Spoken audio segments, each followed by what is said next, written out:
Cardanus, a powerful military force that keeps the peace for this vast empire. Cardanus, a powerful military force that keeps the peace for this vast empire. Among them, the Golden Dragon Knight Order is the elite unit, composed only of those of direct lineage. The descendants bearing the purest Cardanus blood are said to have dragon blood flowing through them. True to the name Golden Dragon, they are born with golden hair and golden eyes, carrying the blood of dragons, the symbol of nobility. The young dragons gather here to awaken that latent power from those of the main line who can use a superpower called an attribute thanks to concentrated blood, to the cadet line members who are striving with all their might to surpass their limits. Everyone is testing their abilities and honing their skills right at the Cardanus training grounds. Everyone is testing their abilities and honing their skills right at the Cardanus training grounds. Opposite them, Verita decisively launched the next counterattack. After a while, it seemed he hadn't taken any damage at all. She also stopped, remaining in a panting, recovering stance. While fighting, many thoughts flashed through Verita's mind. Impossible. I thought even if he was number one, if the two of us joined forces, we'd still win. She glanced at Leonard, sitting in a corner lamenting, wondering how number 4 could be defeated in an instant like that. Facing the next attack, she gritted her teeth, raised her sword, and mustered all her strength to defend. But in that instant, a blurred figure suddenly sliced through the air with terrifying speed. Verita froze, her pupils contracting in terror. In her head, she could only utter one helpless curse. Damn it! I couldn't see his movement at all. In the end, Verita collapsed to her knees, accompanied by a cold remark from William. You two teamed up, and that's all you managed to do? Unbelievable that we all awakened our direct line attributes. You're no match for me. Too weak, no different from the trash in the cadet line. Well, in any case, it ends here. The winner of this selection is me. At the headquarters of the Cardanus Young Knights Order, Fabian watched the entire battle from the observation system and shared. The trainees this time have very impressive skills. So in your opinion, who deserves the special grade title? He lowered his eyes and offered his view. Yes, this time there are many promising young talents, but only one person is qualified for that. Number 1, William. Even when number 2 and number 4 attacked together, they couldn't so much as touch a hair on him. He nodded and continued in a deep voice. If I recall, number 2 and number 4 are also of direct lineage, right? He confirmed that this was indeed the case. Fabian continued to ask, what about the situation of the others? He seriously reported the situation. The cadet lines have almost been completely wiped out by now. Only a few survived by following teams led by the main line. After hearing this, he formed his own conclusion. Indeed, the bloodline barrier is insurmountable. In this training ground, the numbers are the measure of strength. In other words, number 1 represents the strongest among the hundreds of trainees. So it is natural that number 1 is chosen as the special grade. Fabian made the decision, but this time there's no need for further comparison. He agreed and concluded. Then we'll select William for the special grade position. Bruno, who had been silent until now, finally spoke up, cutting through everyone's thoughts. Wait a moment. Let's observe a little longer. Fabian couldn't help but be surprised. He gave a small exclamation and asked, what's the reason? Bruno looked straight into the other's eyes and seriously presented his view. Actually, there's a cadet line member who's very different. I believe after watching his skill, it won't be too late for you to decide. Hearing this, he seemed piqued with curiosity. Fabian continued with a question. What's his registration number? Bruno answered immediately without hesitation. He's number 25. Seeming to understand his intent, Fabian nodded slightly and said thoughtfully, I see.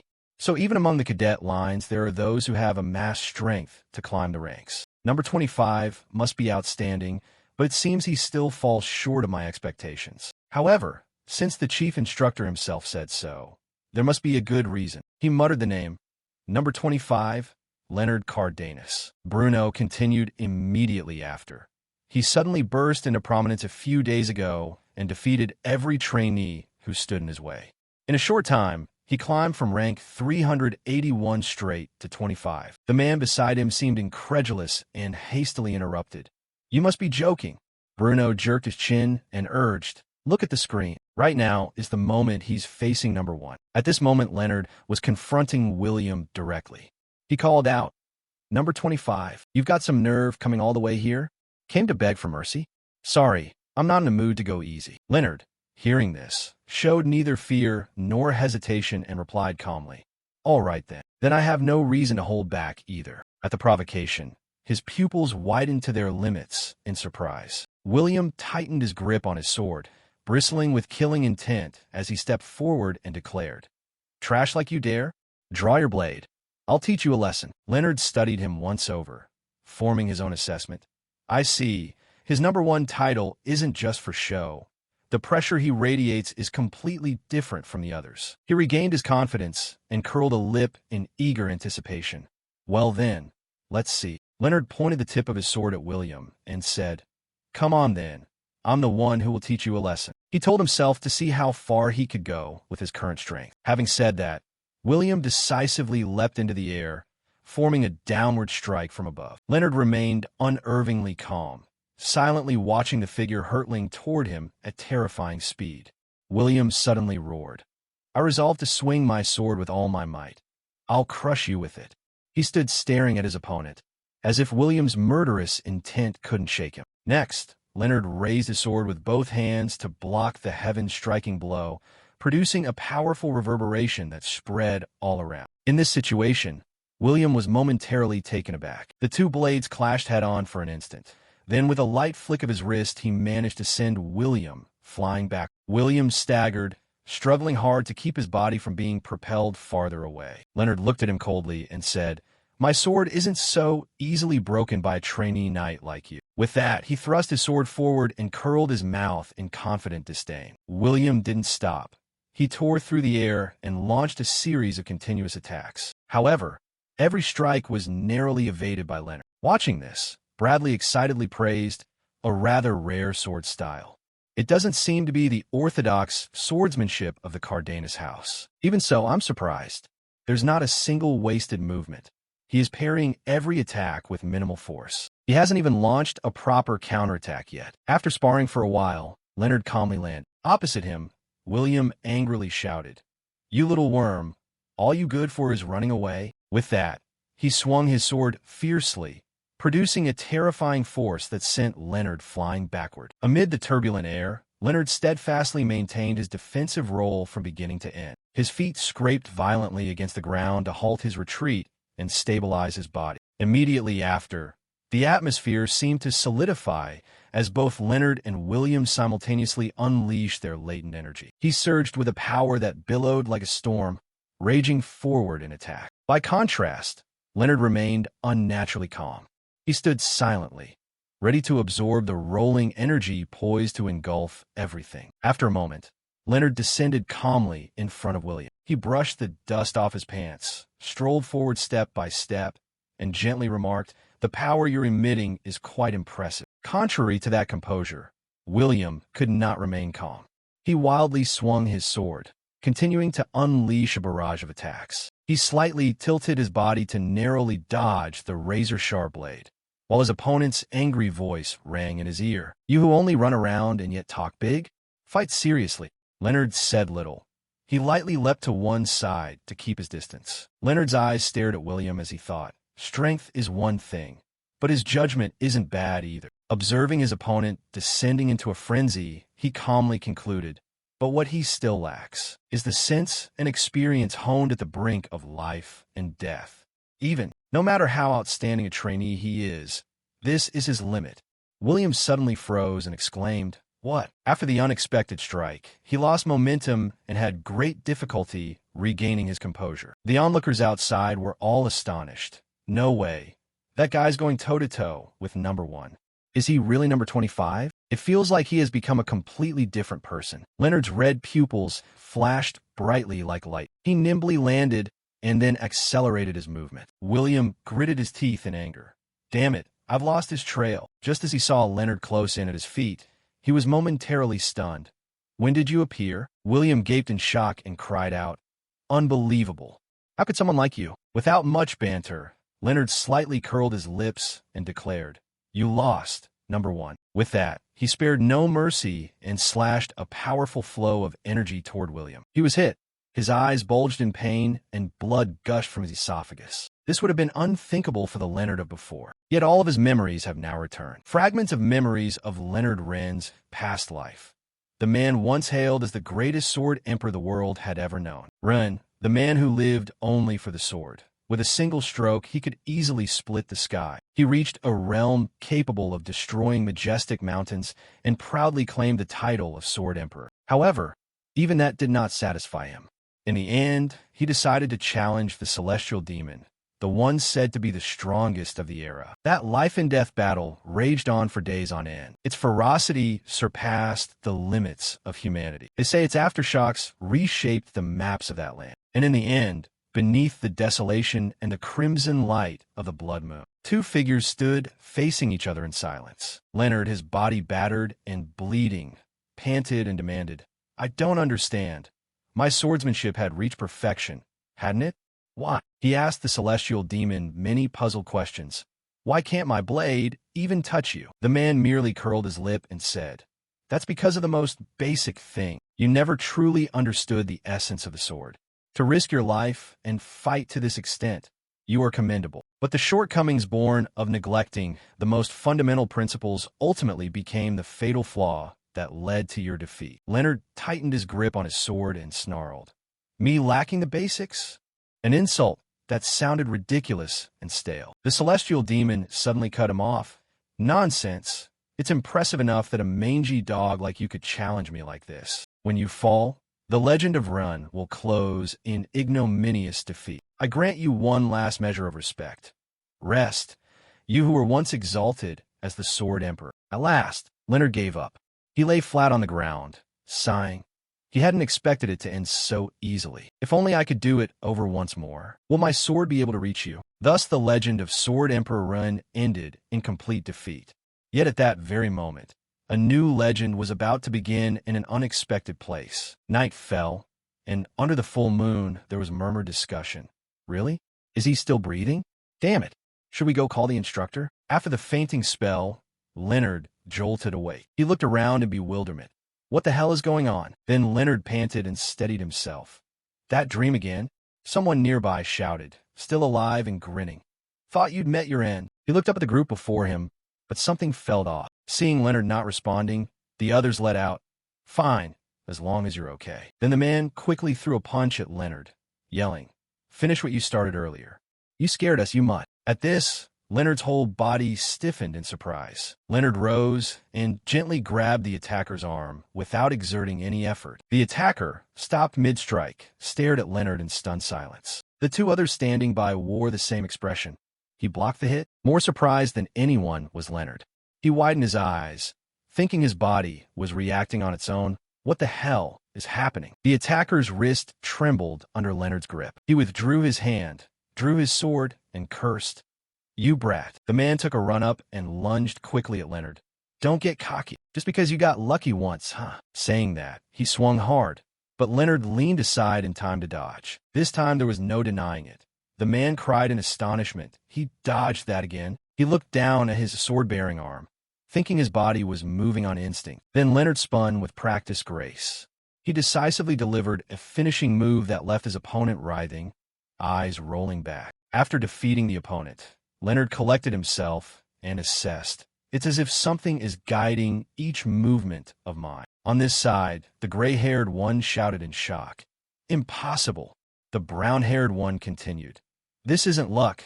He's completely toying with us like prey." The gray-haired man hurriedly denied it, as if to reassure himself. "It must be a joke. How could the kid who couldn't even fight back just now suddenly be like this?" The other nodded in agreement. "He seems to have become a completely different person." Then his face went pale. "I don't understand what's happening anymore." The brown-haired man assumed a ready stance, not forgetting to taunt. "Hey, don't chicken out now. Isn't he that useless bastard we beat to a pulp earlier?" With that, he leapt into the air and swung his sword. "Let's finish crushing him." Leonard suddenly smiled. "So that's it.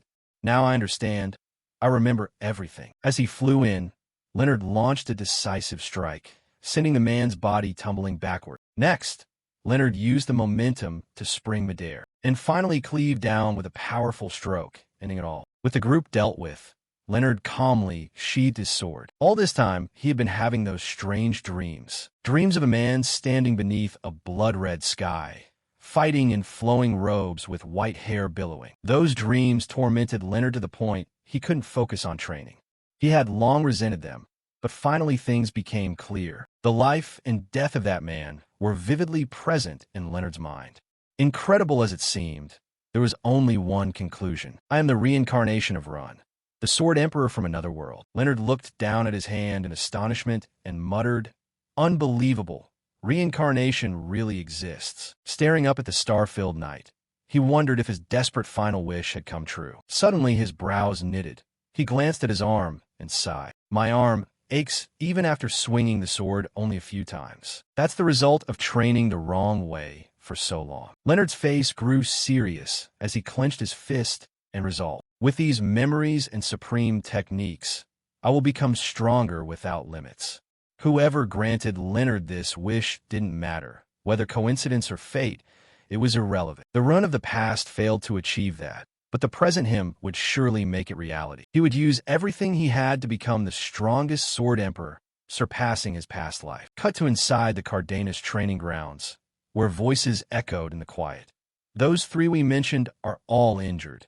They'll be completely useless for the upcoming field training." The group had gathered in a corner, apparently plotting how to resolve the issue. The black-haired man smirked and offered, "Our combat strength will drop a bit, but it shouldn't be a big problem. It won't ruin the plan. The field exercise will be a piece of cake." Someone suddenly cut in, and he turned his head, waiting for the other to continue. The other side resumed the story. "I heard the one who took down those three was alone. Number 381. I heard it all ended in the blink of an eye." "What were the ranks of the three who were defeated?" "They were numbers 3, 29, 257, and 133. He countered with some worry. "Higher ranked than I thought. Did number 381 really handle them alone? If someone like that joined another faction, the current balance of power would..." Before he could finish, the scene before him froze him in his tracks. William, radiating murderous intent, pointed his sword at him and warned, "Watch your mouth. Do you think I'd be swayed by trash like that? Number 381, right? Bring a few people to fetch him here to meet me, and I'll personally verify whether he's truly a card worth playing." The celestial demon declared coldly, "I'll consider this a farewell gift to send you to the other side. The reason you can't reach higher realms is that you began cultivating inner power too late. In the 5 elements, fundamentals and balance are the most important. If you had built that foundation from childhood, the outcome might have been different." Leonard seemed to grasp the truth of the matter.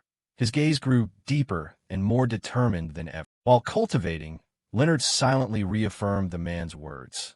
"Yes, by the time I began cultivating inner power, the golden era had already passed." However, a new glimmer of hope kindled as he reasoned further. "But if I start building a solid foundation from this age..." Immediately, a fierce swirl of blue energy began coiling around his body like a potent sphere of light. Leonard made his final decision for the next step.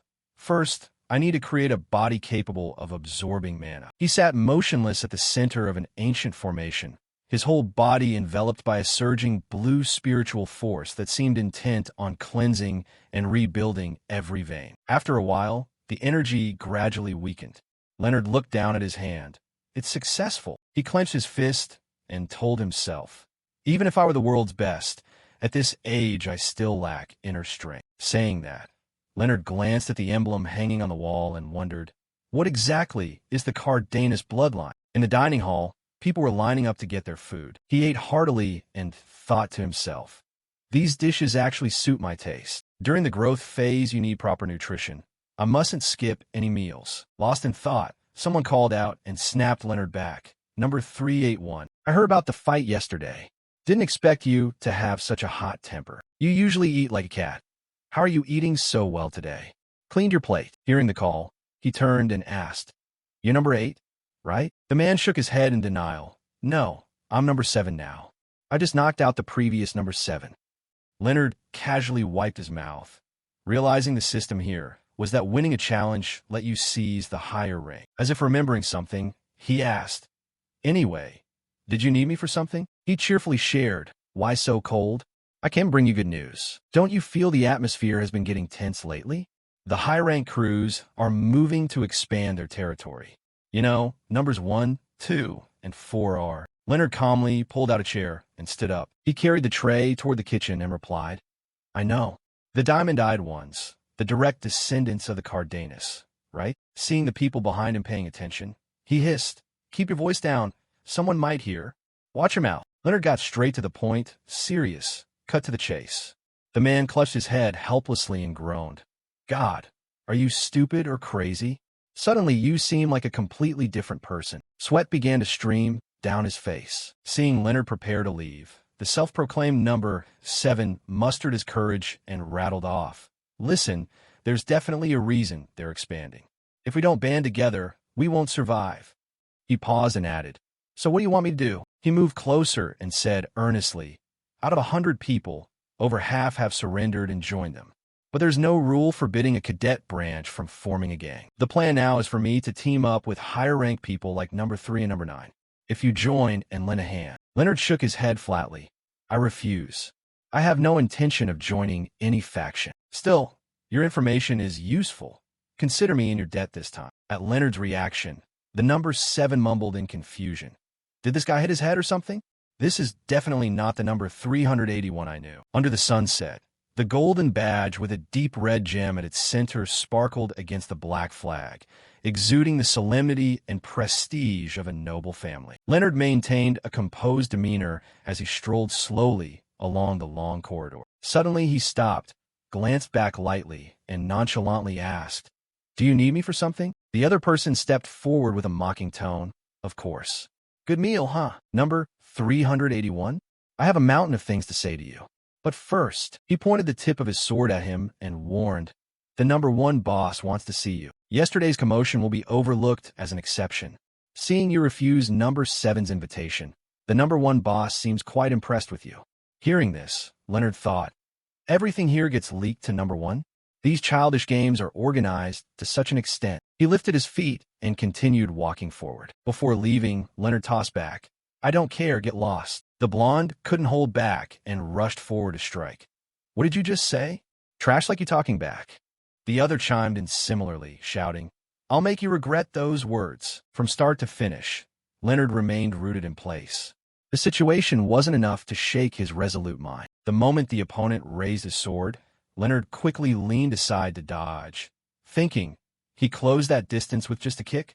At this age, reaching that level of physique is extraordinary. He tightened his fist and began to cultivate, causing the internal energy to surge violently. After that brief build-up, Leonard decisively launched a powerful punch aimed straight at the opponent's face at unstoppable speed. He broke into a cold sweat and gritted his teeth in shock.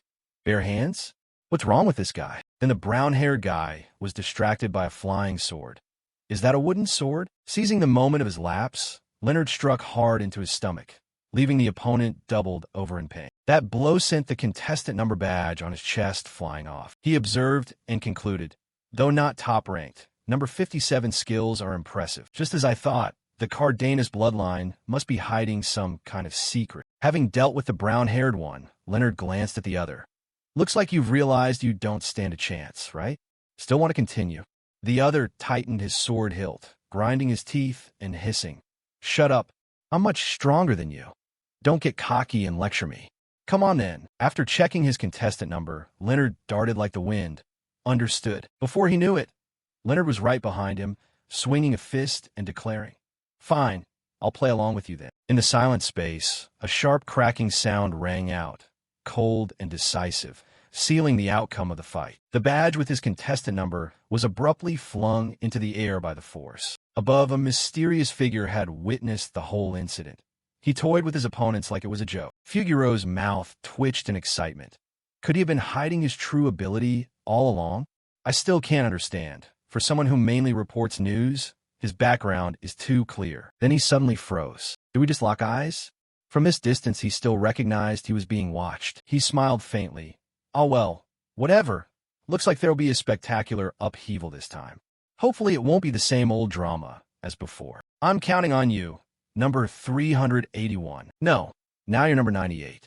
Leonard Cadenas. In the corridor, people hurried along, urging, Move faster.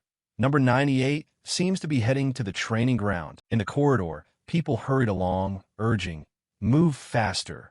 Number 98 seems to be heading to the training ground. She stopped and asked coldly, "Number 1 told you to go capture number 98? Rumor has it there have been a lot of rebels lately."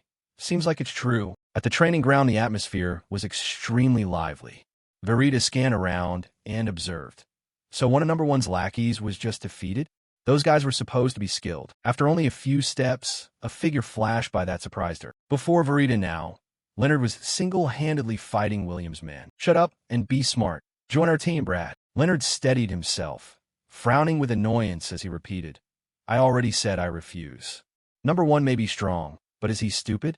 How many times do I have to say it?" With that, Leonard continued to unleash a move to take down the man before him. While the man was distracted, Leonard quickly snatched the badge from his chest. After finishing up, Leonard said coldly, "I'll take your overall card." The man ground his teeth and cursed. "Bastard." Having witnessed the scene, Verita walked over to him calmly. She smiled and cheerfully said, "Congratulations. You've climbed to number 25 now." Leonard asked in surprise, "You know me?" Verita resumed her cold demeanor, her sharp gaze sweeping over him before denying, "No, but I can see through you." From his strange body to the flow of energy within, and even the number 25 he held in his hand. Hearing that, Leonard suddenly closed in and murmured, "Clairvoyance? That's an interesting ability." He placed a hand on his chin, pondering. If you can see someone's internal energy, you at least reach the realm of mind's eye. At this age, the mind's eye lets you see through someone's true self and intentions. It's an extremely powerful weapon when facing stronger opponents. Truly a fearsome ability for the number 2 rank. As if remembering something, Verita asked, "Hey, why do you hate forming teams so much? I don't think you can get through tomorrow's training alone." While the two were discussing, William stepped forward to cut in. "Hey, that's enough. Are you stupid?" Planning to spill all the information to him. "Are you?" He showed no mercy, stamping down on the arm of the person lying on the ground. William tightened his sword and said coldly, full of killing intent, "In the end, I have to come here myself. Useless trash. Can't even handle a simple task." Listening to him, Leonard finally realized, so this is the famed number 1? His presence really is formidable. With that, he took a few steps toward him and replied coldly, "I'm curious what kind of person you are." He stopped, radiating killing intent. "Finally met you." Leonard continued, "Number 1, I still have the strength to fight. Want to try a match?" Seeing this, William angrily snapped, "Who do you think you're talking to?" Watching this, Verita couldn't help clutching her stomach and laugh. She wiped a tear from her eye and added, "You're really entertaining. It's the first time I've seen someone speak to number 1 in that tone. Everyone's here, huh? Seems number 25 doesn't want to follow anyone. Training starts tomorrow." William turned to leave. "Same here. I only came to see what you look like." Before disappearing from view, he coldly said, "Don't regret having provoked me. Number 25. Leonard replied indifferently without a second thought, "Be my guest." He then narrowed his slitted eyes and thought to himself, "This information should only be known to the direct lineage. I'm expected to proactively recruit allies for this training. So tomorrow will be a coordinated training exercise." In a clearing deep in the forest, Bruno asked the person opposite curiously, "Have all the trainees gathered?" The assistant raised his hand respectfully and reported, "Report. Everyone is present." However, a rather strange trainee appeared when teams were being formed. He calmly requested, "Give the details." This man was head instructor Bruno. He composed himself and then recounted slowly, "Yes, he's participating in the training alone, not joining any team." Bruno was a bit surprised. "Alone? Did you all explain the training's content clearly?" The assistant nodded in confirmation. "Yes, sir. It's a field excursion into the vast Katanas wilderness. During the exercise, they must arrange shelter, procure food, and hunt, fully self-sufficient.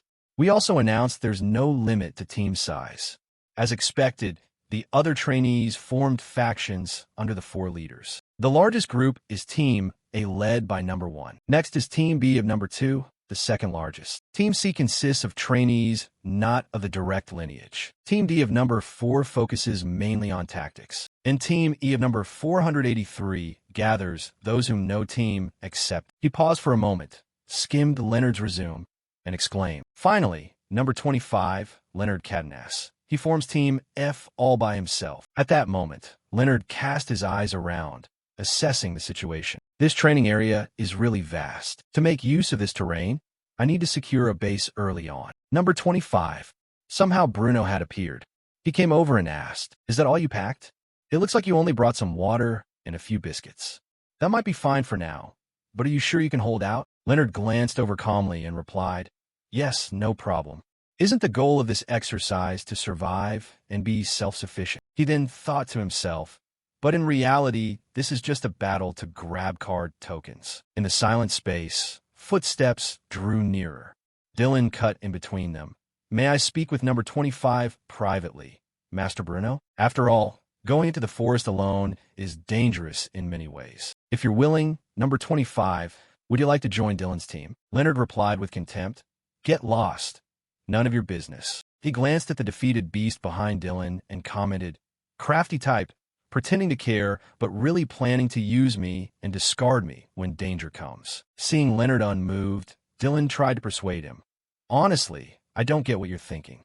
Other teams have at least dozens of members. Team A has over 100. I think this is a solid offer for you." He kept his stance and replied bluntly, "You don't need to understand, and I have no obligation to explain. Simply put, I'm not interested in your group outing." Watching this, Dylan had his own conclusion. "Now I understand why number 1 hates you so much. It's the typical same clan resentment. That arrogant attitude. You'll regret it. Since you won't listen, I'll have to use force to persuade you. Consider this my way of gaining advantage in the exercise. Sorry in advance." As he spoke, he accelerated rapidly toward Leonard. Though he smiled, a deadly implicit threat lay beneath. Dylan repeated, "Join my team." With that, he decisively swung his sword toward Leonard's position. When he realized his attack had been dodged, Dylan cried in disbelief, "What? He dodged my strike." On the other side, Leonard had already assumed an attacking stance. In an instant, he leapt into the air and coldly said, "An odd fighting style." In an instant, he leapt into the air and coldly said, "An odd fighting style." Watching him collapse, he thought to himself, even when swinging his sword, I couldn't sense any killing intent or hostility from him. Could he, at this age, have reached the level of a supreme assassin? Bang! Dylan's body crumpled, producing a loud echo in the silent space. Immediately after, a hand quietly rested on his shoulder. Bruno praised in a low voice, "Good reflexes, number 25. However, since this wasn't an official match, rank promotion won't be recognized. Fine. Being the smallest group, I will permit you to depart first." Leonard nodded in response. "Understood, Master." He observed Bruno for a moment and thought, that head instructor, I couldn't sense his presence at all. He really is strong. Even I in my past life would struggle against people like these. They truly are the continent's top sword clan. So young, and they've already shown outstanding talent. With so many prodigies appearing at once, there must be some secret in the cat-and-ass bloodline.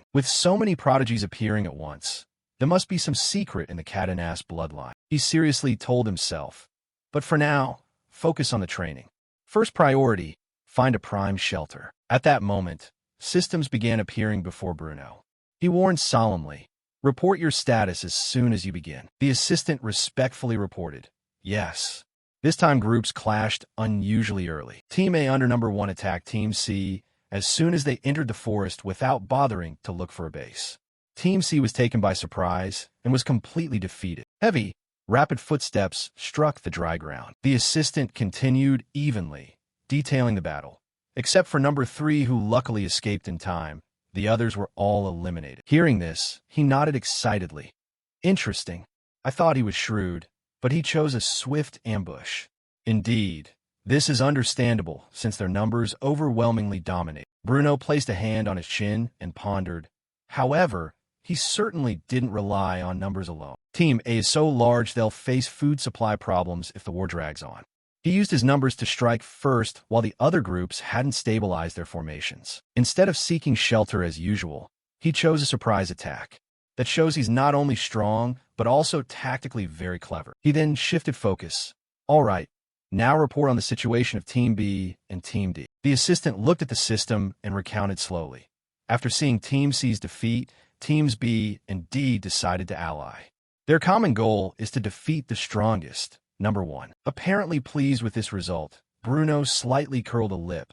A wise decision. These trainees reacted much faster than the previous batch. They seemed quite promising. And the remaining groups under your supervision, right? Give me your report. The instructor Colin, who had been silent until now, was finally named. Colin nodded and answered clearly, "Yes, Master Bruno. Team, he hasn't made any notable progress after electing a captain. But as for number 25 of Team F, I really don't know where to begin explaining." A memory surfaced.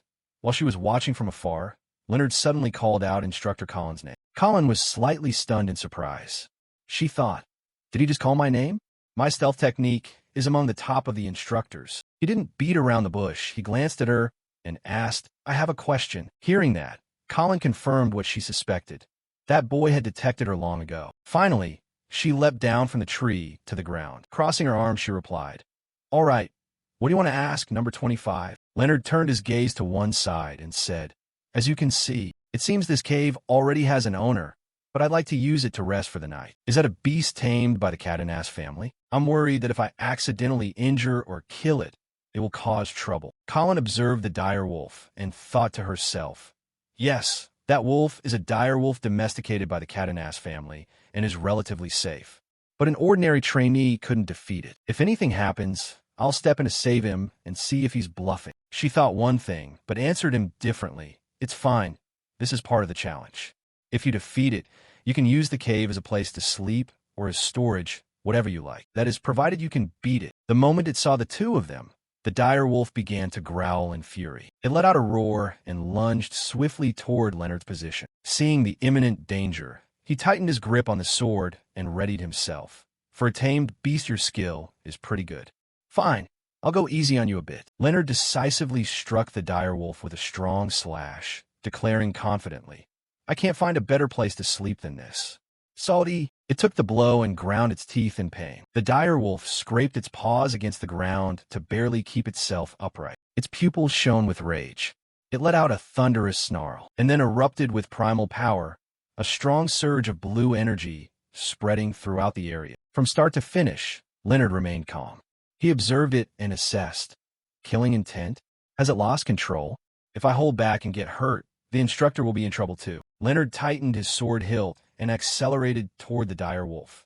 This might hurt a bit. He quickly flicked the blade up under its chin. Leonard spun and executed a midair somersault, confidently declaring, "I'm not something you can just eat." With that, Leonard finished everything with a powerful knee strike. Watching the scene, Colin froze in surprise. He took it down in the blink of an eye. Don't I need to step in to help?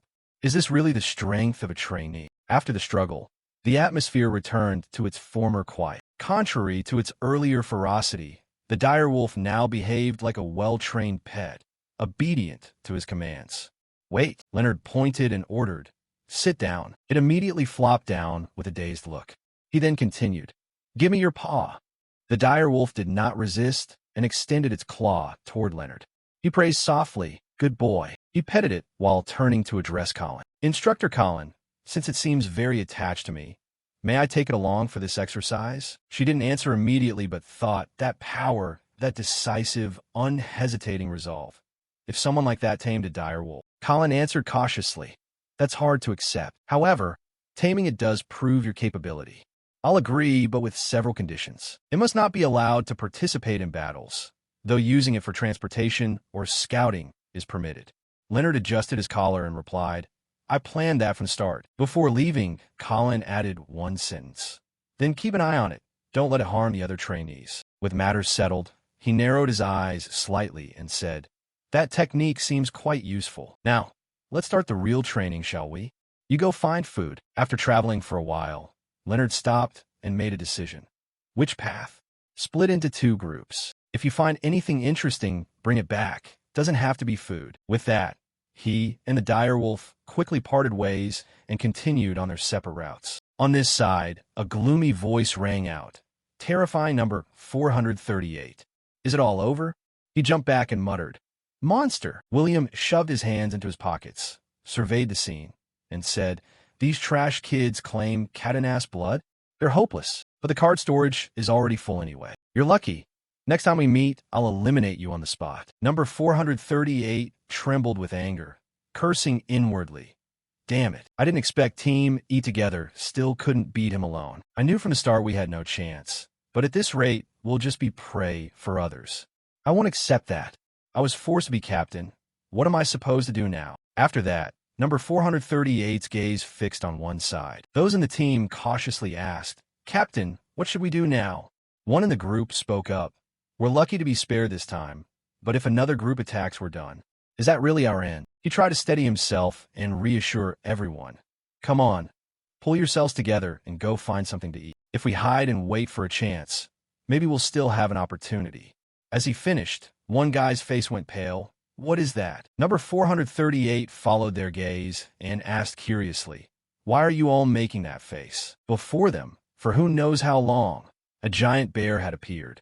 He worried, we're about to become wild beast food. Number 438 said helplessly, this kind of death is unbearable. Suddenly, a series of rapid footsteps echoed through the area. Leonard charged in with fierce momentum right behind the beast.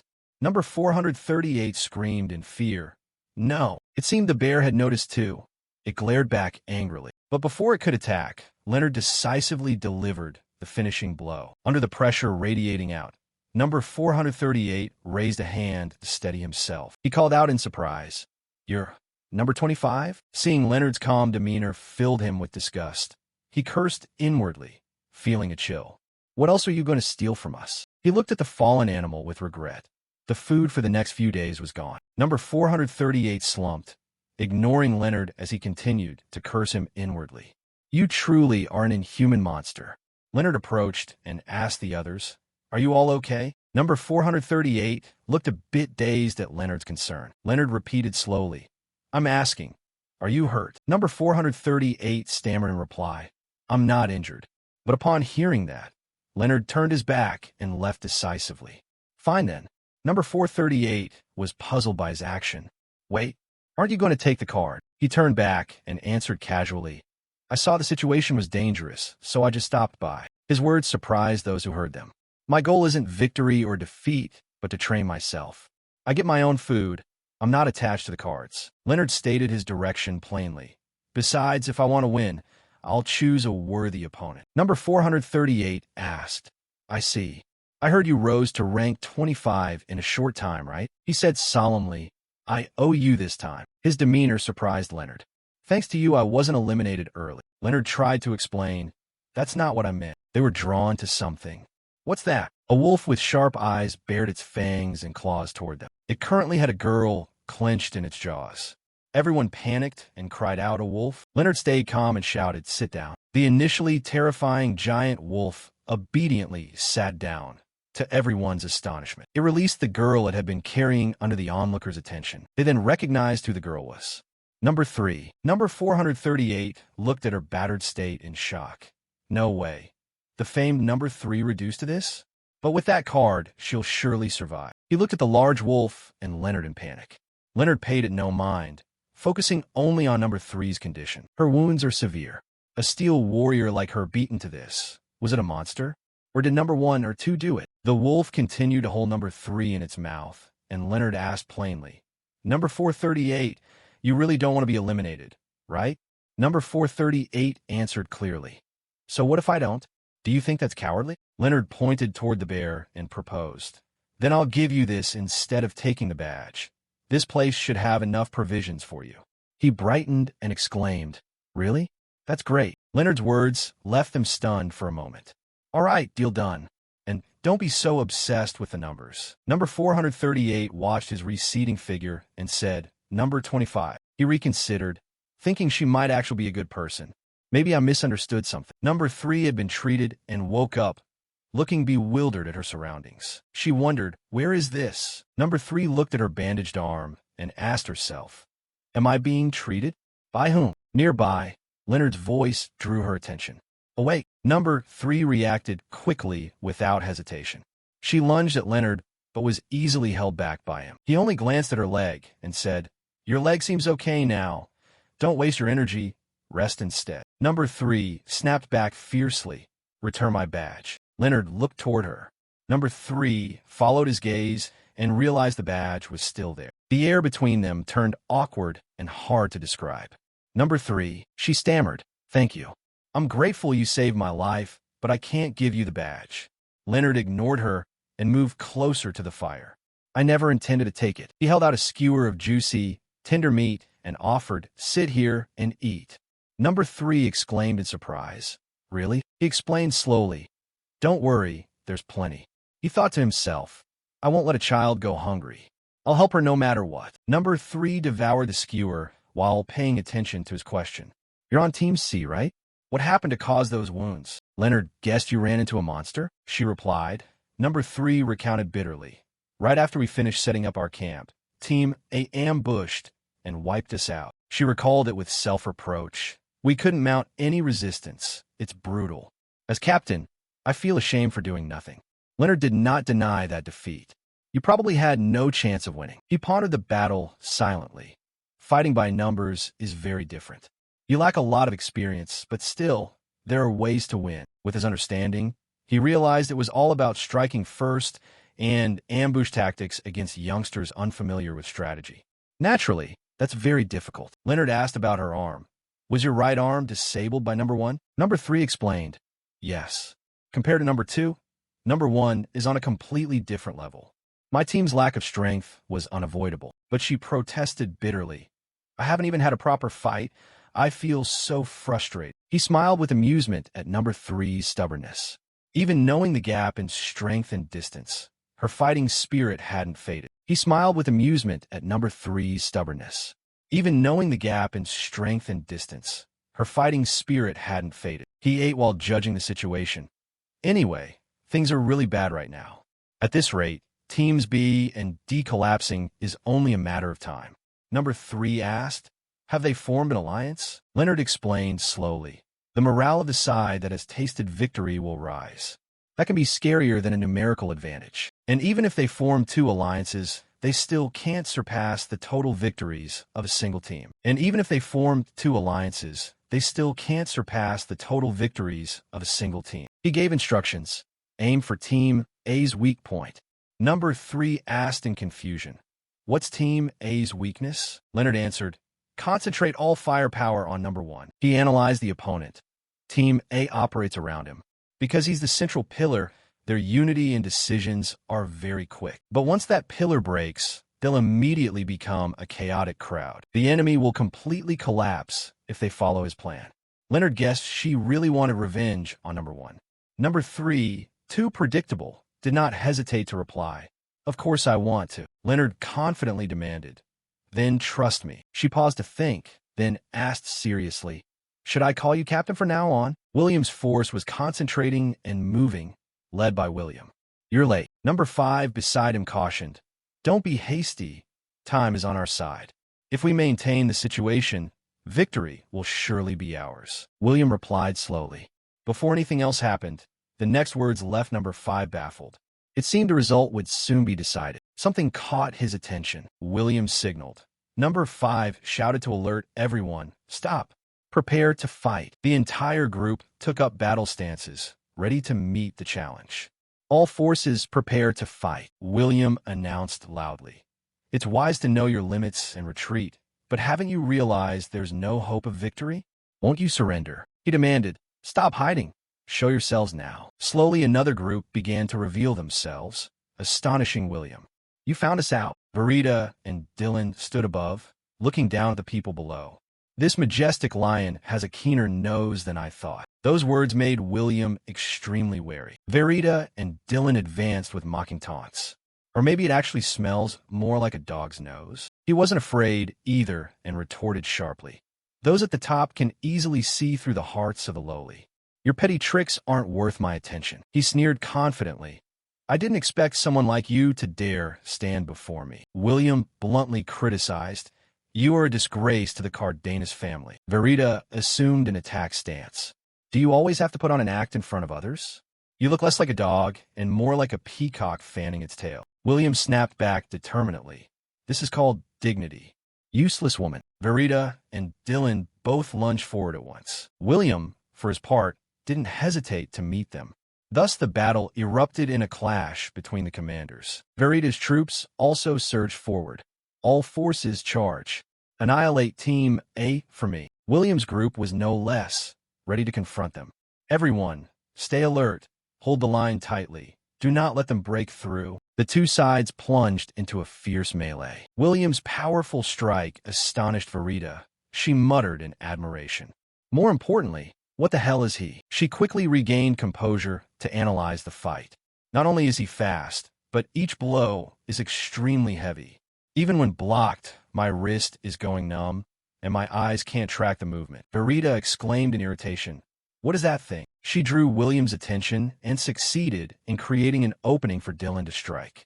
That monster is terrifying. Dylan's sneak attack was easily countered by him. William was extremely annoyed by the two's performance. He grabbed Dylan's sword and squeezed it. Did you two come here just to put on these cat-and-mouse tricks? William's overwhelming strength left him astonished. He charged and drove a knee into Dylan's stomach. Verita saw this and quickly took advantage. There's an opening here, she judged, and made her choice. The area behind him would certainly be hard to defend.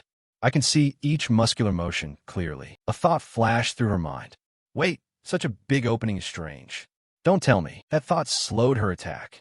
Was he lying in wait for me from the start? Verita quickly halted.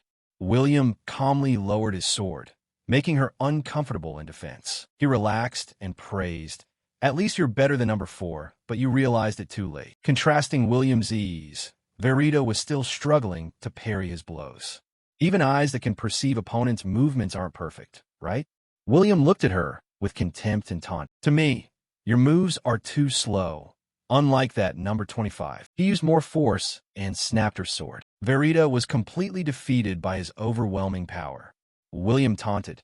So that's all you've got? He stated plainly. Accept defeat, number 2. You stand no chance against me. He was confident he was the victor in this training match. Leonard's appearance shocked the two. You're judging too early. Verita cried out at the sight. Leonard calmly approached them. Number 25. William questioned him. You. What are you doing here? He tossed aside the name he had just defeated and replied. It's nothing special. He didn't hesitate to say. I only came to return what you did to my team. William blurted out in surprise. Number 5 snapped irritably. Team? Don't make me laugh. You shouldn't have any teammates at all. Leonard explained slowly. At first, that's true. The commotion around drew William's attention. Leonard's group rushed out to attack. Now look closely. William's team was easily overwhelmed. These are the weaklings you always look down on. This is the uprising of those you considered worthless. Number 438 held someone else's badge, his face beaming with joy. Back in an earlier time, when number 438's group received the bear, with this much rations were safe. Everyone, because of this we can survive. They cheered excitedly. Wonderful. Long live number 25. Number 3 interjected. Sorry to cut into your celebration. But number 438 cried in surprise. Number 25 and number 3 too. Why have you two suddenly appeared? He grabbed the rations anxiously and blurted. You're not going to take this back, are you? Leonard made a proposal. Why don't you ally with us? He was wary of Leonard's offer. What do you mean? Our team is weak. If we join, we'll just be a burden. Leonard reminded number 438. Hey, did you forget what I said? Leonard stood before them and affirmed his view. I said, don't let those numbers bind you. You are all warriors who've gone through Cardenas formal training. So what does that matter? He tried to explain to boost their confidence. It means training together yields similar growth rates. Rankings are just labels. Number 438 listened, but remained cautious. What the hell are you saying? How could you and I be the same? Leonard stressed. You also carry the Cardenas blood. Your talent and potential are more than enough. He explained in more detail. Those with explosive innate talent are the minority. Aside from that, your true abilities are comparable. Leonard used himself and number 3 as examples. Look at me and number 3. Number 3 comes from a cadet branch, but she climbed here by her own effort. I did the same. I crawled from rank 381 up to rank 25. Haven't the numbers you value proven that? Leonard kept encouraging them. Only a few are ranked above you. You have enough strength to surpass the rest. The people of number 438 grew even more resentful. Don't joke. We have these numbers because we can't win. Even among equals, we're bottom tier. He shouted to cut them off. What you need isn't just strength. Leonard tried to change their mindset. What you lack now is courage and self-belief. Have you ever pushed your limits? Have you ever trusted yourselves even once? Leonard said loudly. If not, then I'll put my faith in you. His words seemed to have some effect on them. You can win. So Class F officially extended this proposal to Class E. Leonard held out his hand and repeated the original offer. Why don't we defeat that number 1 together? Number 3 stood above and commanded. Charge everyone. We can win because number 25 believes in us. Let's seize the victory. Bolstered, everyone surged forward. Advance. William stood below looking up, speaking with disdain. Number 3, I didn't expect you'd shake hands with the lowly. Aren't you ashamed? She retorted. What did you just say? Lowly, number 3 recounted proudly. Listen carefully, I fought him once. He caught my kick with his bare hand, as if it were nothing. Leonard heard this and indulged her boasting. His technique is much more refined than yours. William grew even more furious at their confidence. I don't cooperate with the weak. I simply follow someone stronger than me.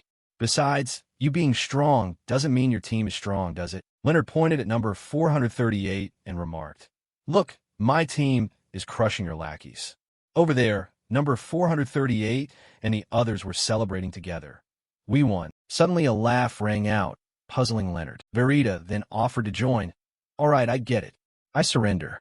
Let me join Team F. Nearby, Dylan followed suit. Me too. He stubbornly refused to concede. I'd rather that than lose to someone I dislike. He was annoyed by their actions. Number 4, are you betraying us too? He shouted, scolding them. Do you all bear the Cardenas blood with no pride at all? Leonard taunted him.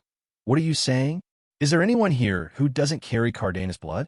Stop being stubborn and admit defeat. William remained steadfast in his creed. Don't mess with me. He pointed the tip of his sword at Leonard, number 25. He made a high-stakes offer, wagering the outcome of all of Team A against Team F. Fight me right here. William, full of confidence. I'll personally show you the gap in our strength. Don't you dare run. He didn't hesitate to reply. That's what I intended from the start anyway. He drew his weapon. However, that line should come from someone else to you. Leonard assumed a confident stance. Come on in, I'll open your eyes. Bruno outside was also closely watching the duel. The one-on-one match between number 25 and number 1 officially began. Colin considered this the true final. Bruno eagerly awaited the final result. Can't wait to see if number 1 wins as expected, or if this rookie will turn the tide. Maybe we'll witness the birth of a genius fit to be captain. The two launched into their one-on-one fight. The pace quickened and tension rose as both kept attacking and defending. Leonard defended while analyzing William's skills. His swordsmanship is solid, and the striking power is tremendous. Number 2 is really good, enduring those hits. Just blocking alone would be enough to ruin one's arms. He could clearly see all his movements. Even so, Leonard easily anticipated his attack patterns. He's still just a trainee. Strong strikes, but predictable steps. In a flash, one of William's moves surprised him. He realized how number 2 could be defeated, a strike from a deadly, unexpected angle. Bruno also exclaimed, that was unexpected. He wondered whether number 25 had seen through number 1's techniques. Seeing it so quickly was impressive. He pondered Leonard's talent. Unbelievable that someone without innate genius could do what number 2 couldn't survive. Leonard examined each of his strikes. I recognized it during the clash. But he wasn't swinging his sword using mere physical strength. He suspected number 1's special ability was a kind of formless, invisible power. They both coated their swords with a kind of force to attack continuously. Leonard observed every tiny detail, a blade path from an angle no one normally generates power from. He assessed that muscular body and noted, even a regular trainee, no, even an experienced fighter, would let their guard down, thinking an attack couldn't come from that angle. Leonard realized it. At that moment, William used telekinesis to channel force into his hand and sword, generating an unimaginably destructive strike. William swung a powerful blow that radiated a blue light, but it was blocked by Leonard's blade. It was truly a power that defied ordinary rules. Leonard inwardly admired it. This kid's pretty good. He noticed it too.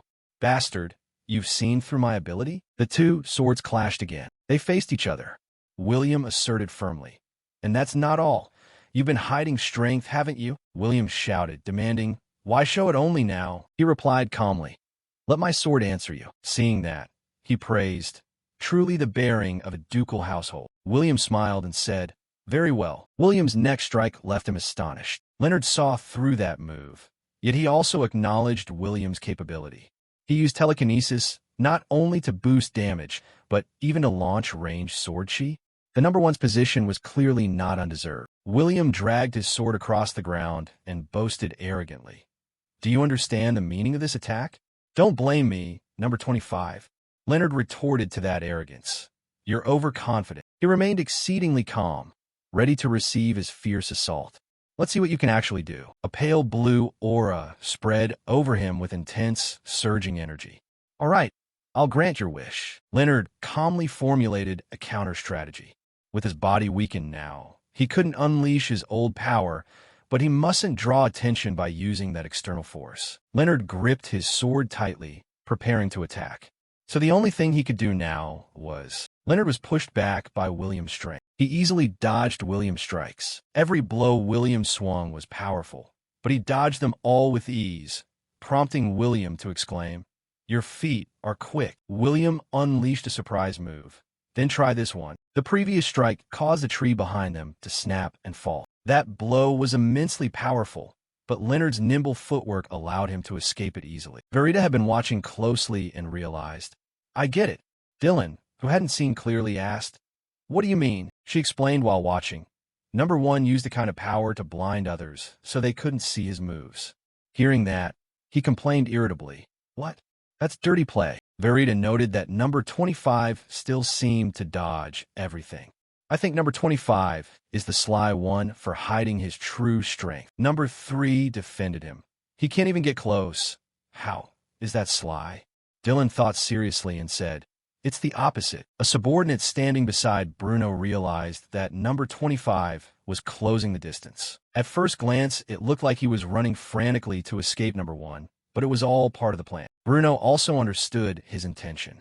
He was acting to force number 1 into a blind spot he didn't realize. He likened that image to a predator leisurely surrounding its prey. William was increasingly at a disadvantage, losing his initial dominance as number 25 steadily closed the gap. He wondered when he had gotten so close.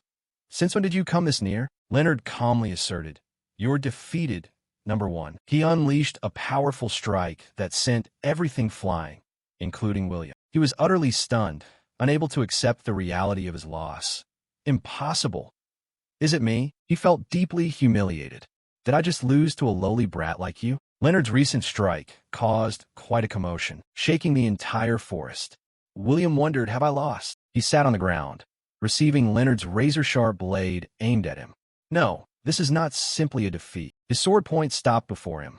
Leonard was calm, showing no further malicious action. William sat on the ground, breathing heavily, then burst into laughter. Everyone around was bewildered as they watched. I concede. Number 25. Those nearby cheered at Leonard's success. You won. Bruno here also exclaimed in astonishment. What an unexpected scene. William's words left him puzzled. Thanks, number 25. No, new number 1. You really put my mind at ease. Leonard looked at his dejected expression and asked, What do you mean? William recalled the hardships he endured, the pressures from his father's upbringing, and the obsessive thought that he had to be the strongest. He was still bewildered by the remark, while William seemed to have let something go. Everything had been blown away. He extended his hand and clarified, It's nothing. William also admitted, A good match, number 1. He sighed in relief upon hearing that. Leonard took his hand and helped him to his feet. Well done, congratulations. Bruno's subordinates were frantically shouting. This must be a joke. Number 1 lost? I can't believe my eyes. They seemed to have bet among themselves. I'm ruined. I'm broke. I trusted number 1 so much. Bruno was extremely pleased with the result. Though unexpected, it was a big game. He emphasized, the outdoor training session officially ends here. Verita and Dylan didn't join the celebration but stood aside, remarking, Putting number 25 aside, I'm truly impressed with Squad E. Yes, I have to admit that too. Unexpectedly, he coordinated with the weaker ones to defeat Squad A. Everyone was now praising Leonard. Bruno continued observing him. Number 25 has seen through the true purpose of this training. An unexpected but very satisfying result. He ordered Colin, wait until everyone calms down, then pack up to return. She obeyed. Understood. He instructed carefully. Also contact the Cardenas family and tell them it's time to hold the coming-of-age ceremony. Leonard gently stroked the direwolf and said, I have to leave tomorrow, but I can't take you with me. Hearing he was leaving, it put on a sorrowful face as if it didn't want to part. Seeing that gloomy look, Leonard gently petted it, indulgent. I'm leaving. Are you very sad? Seeing the direwolf so sad, he patted its head and comforted it. Me too. Leonard gently stroked its muzzle and whispered, Sorry I have to leave you here, but I promise. He looked at it and firmly declared, I'll get stronger and definitely come back for you. Seeing the direwolf's excited expression, he tenderly said, Then we'll play together again. Leonard turned and left, but glanced back once with lingering affection. Remember to train so you can keep up with my journey. Watching the majestic direwolf's silhouette, a thought rose in him.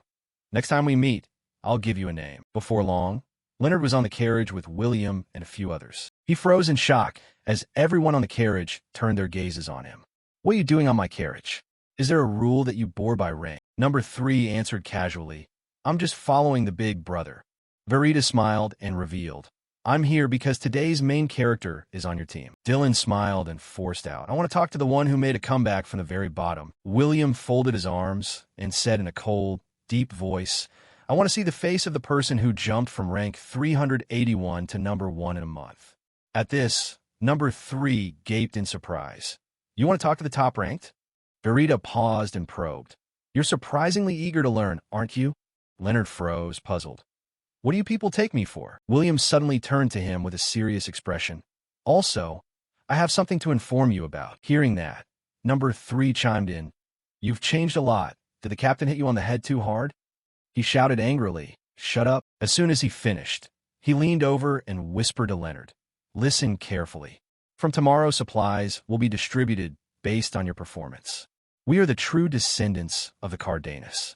We're about to return to training, but before that the Bloodline Awakening Ceremony will take place. The Bloodline Awakening Ceremony? The Cardenas bloodline possesses organs ordinary people do not.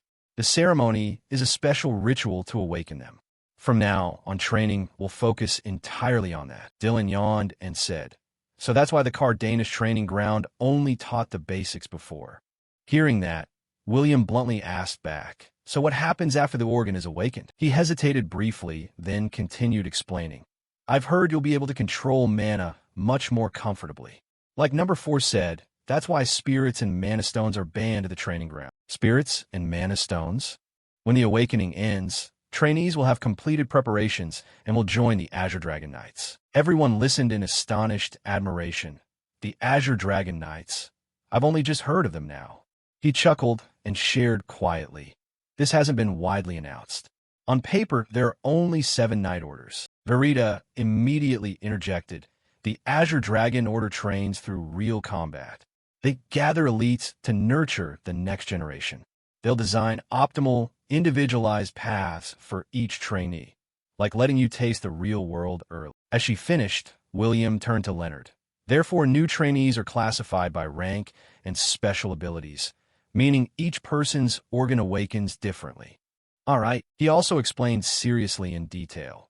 To be precise, their attribute manas and the number of cores each person has differs. Number 3, hearing this, suddenly remembered something. It seems dragon blood runs in the Cardenas family. Whether that's true or not, even we don't know. William continued solemnly. Also, the fewer cores the better. A single core is considered the peak.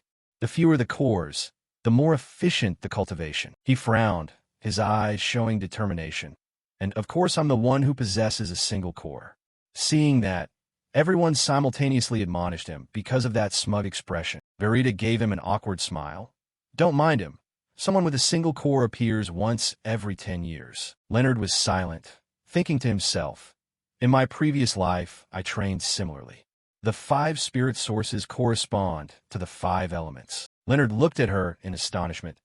Don't tell me there are a total of 5 cores. Verita paused for a moment, then explained, that's called 5 cores. The training efficiency is unimaginably poor. Each added core costs you double the resources. Not to mention you must keep all cores balanced during training.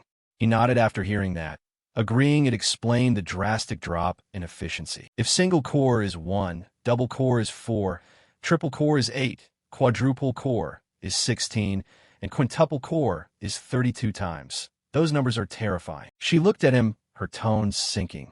You should have learned this in theory class. Is the number 1 really that ignorant of theory? Leonard frowned and answered calmly. Verita then burst into a silly laugh. Hey, if you're that good in actual combat, who needs empty theory lessons? Leonard sighed helplessly. The concept resembled his past life, so he could manage, and if the old method still worked here, it would be a great opportunity.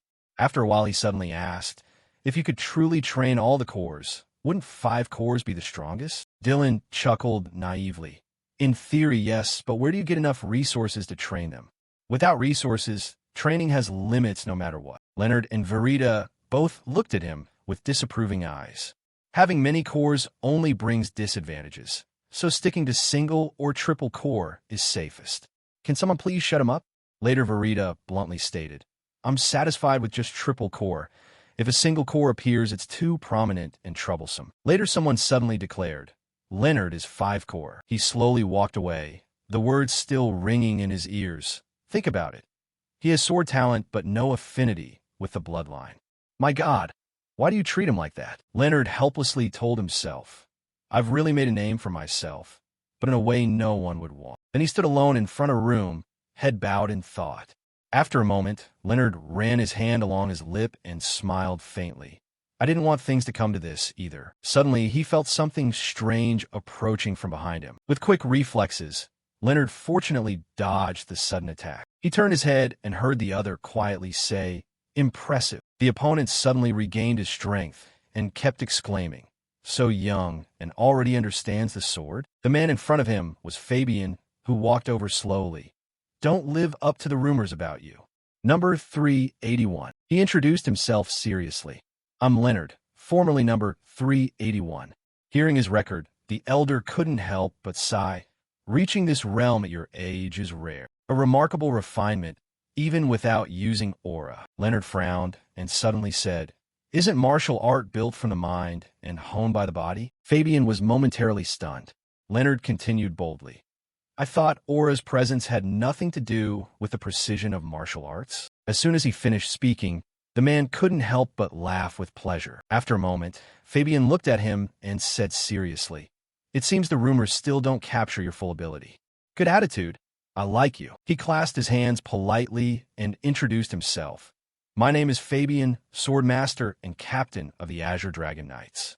I stake my honor and position to promise that you deserve a special rank.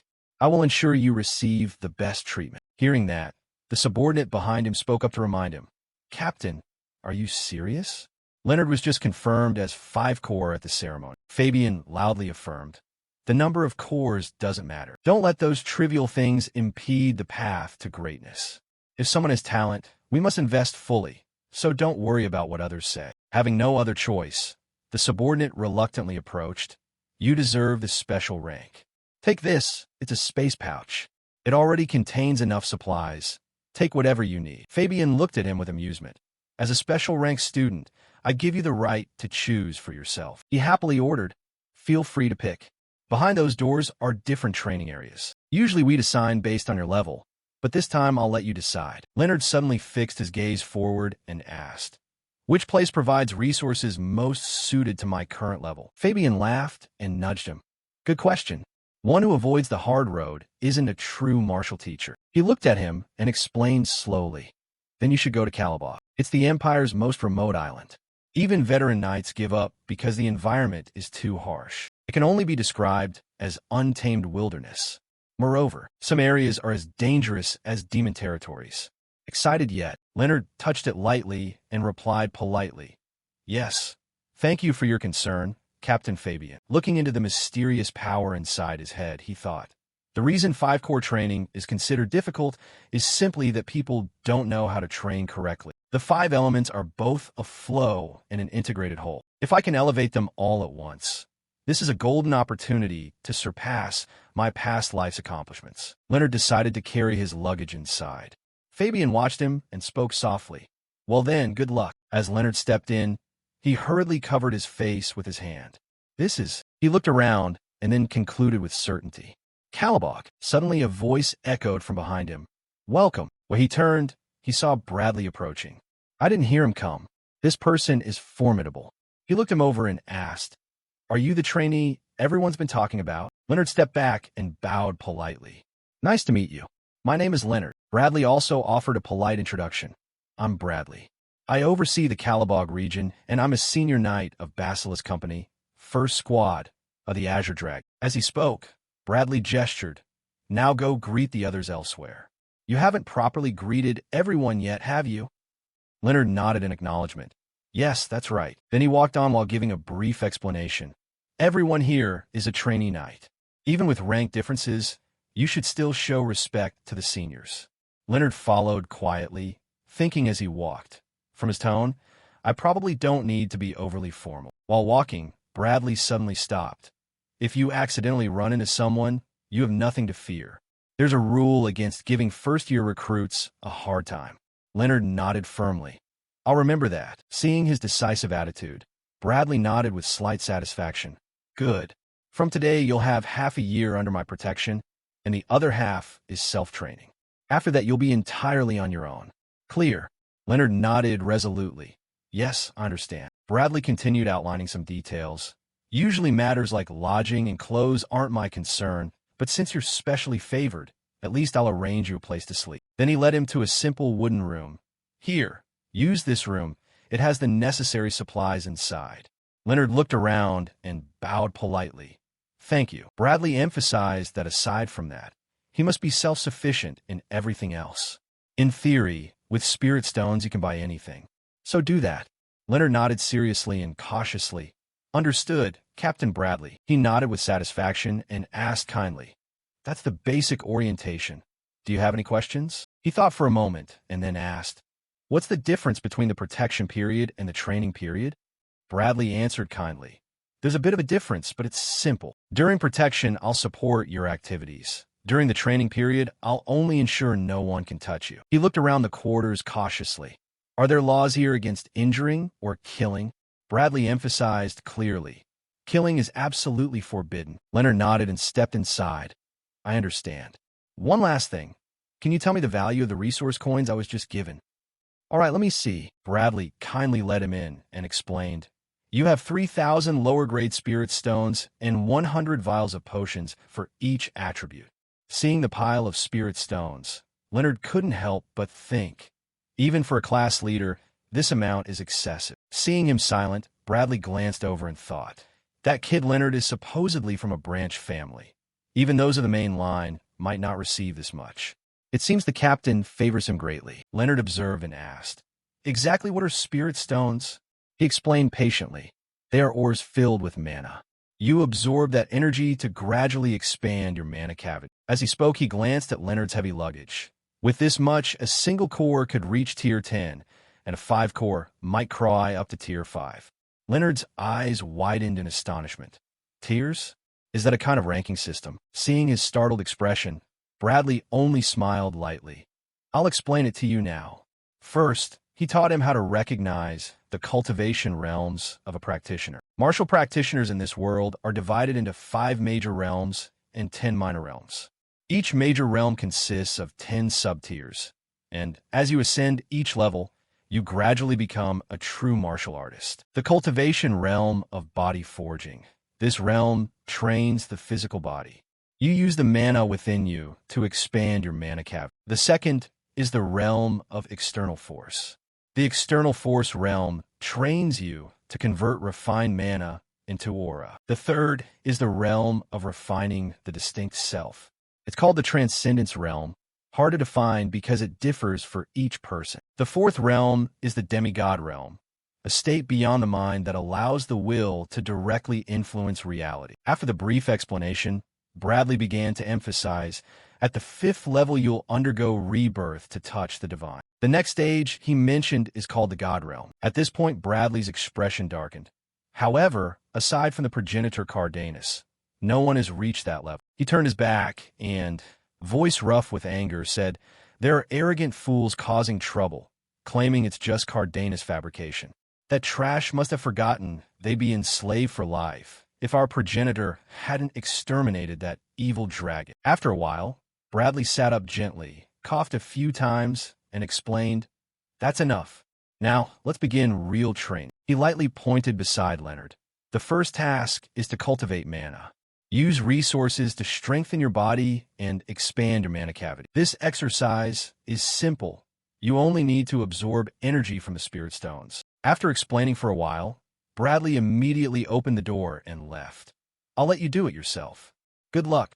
Leonard froze for a moment. "What?" Before he could say anything, Bradley hurried off, "Wishing you success." Alone in the room, Leonard looked at the spirit stones and pondered. Just absorb them? He picked up a spirit stone and observed. Mana is abundant here. I could just stroll and absorb enough for training. Could absorption itself be difficult for others? Thinking that, he didn't hesitate to squeeze the spirit stone tightly. If so, I'm extremely lucky. A smug smile tugged at Leonard's lips. Because in my previous life, I already went through this. That night, when the moon was high, Leonard sat alone in the wooden room, pondering. Strange indeed. He looked at his arm, veins bulging with some curiosity. Even with prior experience, isn't this progress a bit too fast? Seeing results beyond expectation, Leonard sighed in frustration.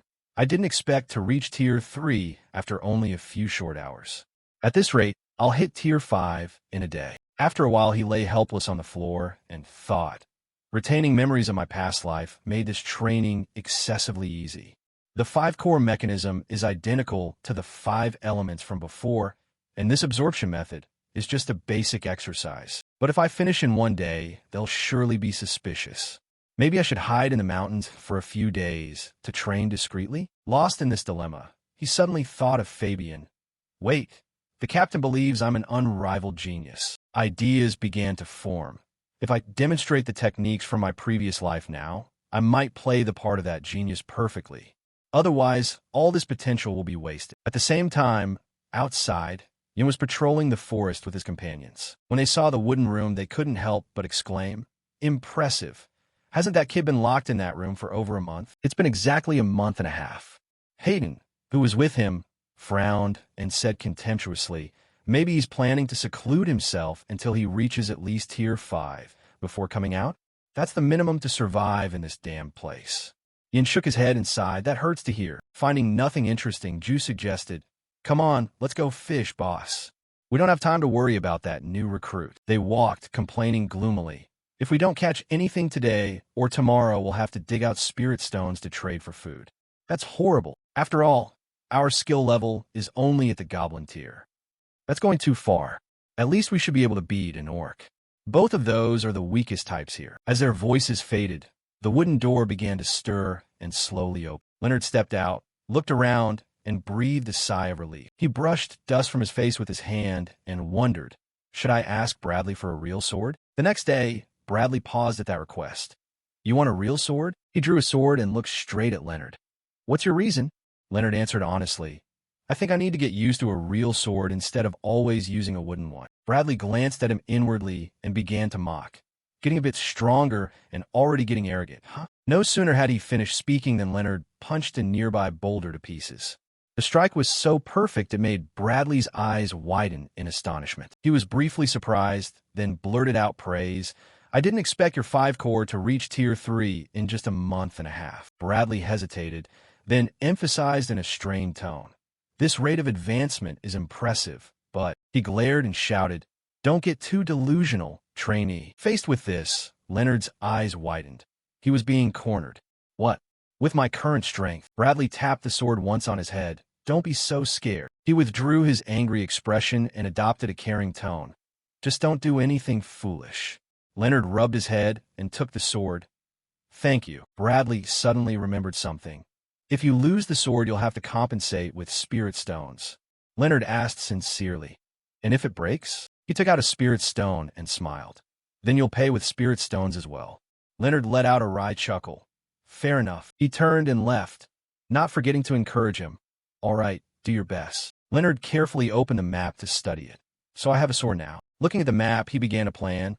I should do some reconnaissance. That very night, Leonard decided to head toward the ruined forest. Only green-colored feet stepping on the ground appeared. A pack of hobgoblins, rank E2, appeared before him with extremely ugly appearances. Suddenly, the smell of fresh blood spread around, drawing their attention. At the same time, Leonard, sword sharp in hand, stepped forward and said in a low voice, "Even if I cut them all down, the smell of blood will still be strong and unmistakable." Then he drew back and used his strength to spring forward. Afterwards, Leonard coldly slashed at the hobgoblins.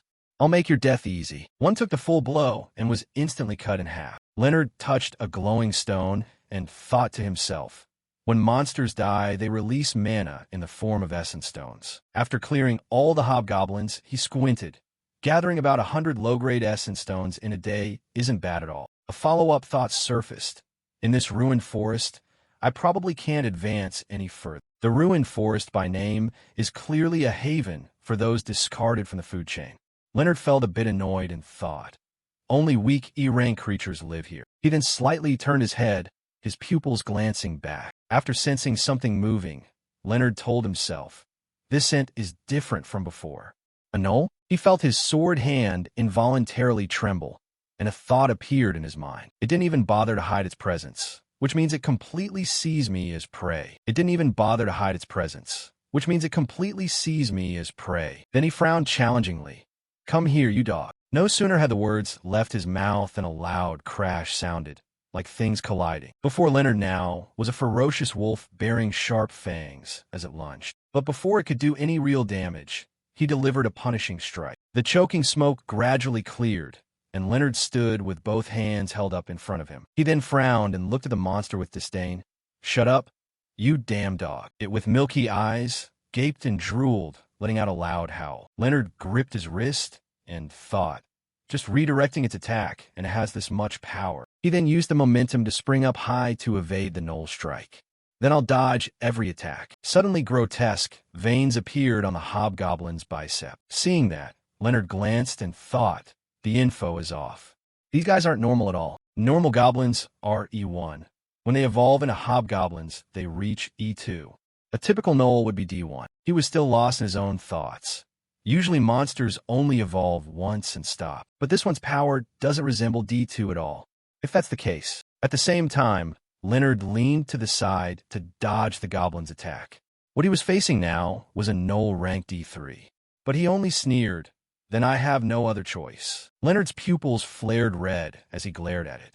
"Seems it's been a long time since I've had a proper training session." The hobgoblin, looking somewhat panicked, swung the weapon in its hands powerfully toward its opponent. Earth and rock were flung up. At the same time, Leonard lightly tapped the tip of his toe onto its axe. "Wild swings like that will never land on me." After saying that, he struck the hobgoblin once in the head with his sword. Then Leonard forcefully swung a sword blow straight at the monster's neck. But the hobgoblin was unharmed. Seeing that, he frowned and thought, so hard it sparks on impact? At the same time, the monster slammed its axe down hard toward where he stood. But when it saw that it was striking only empty ground, it was momentarily startled. Leonard sneered and looked up. "Just as I thought, it's just a brute animal with brute strength." A thought followed.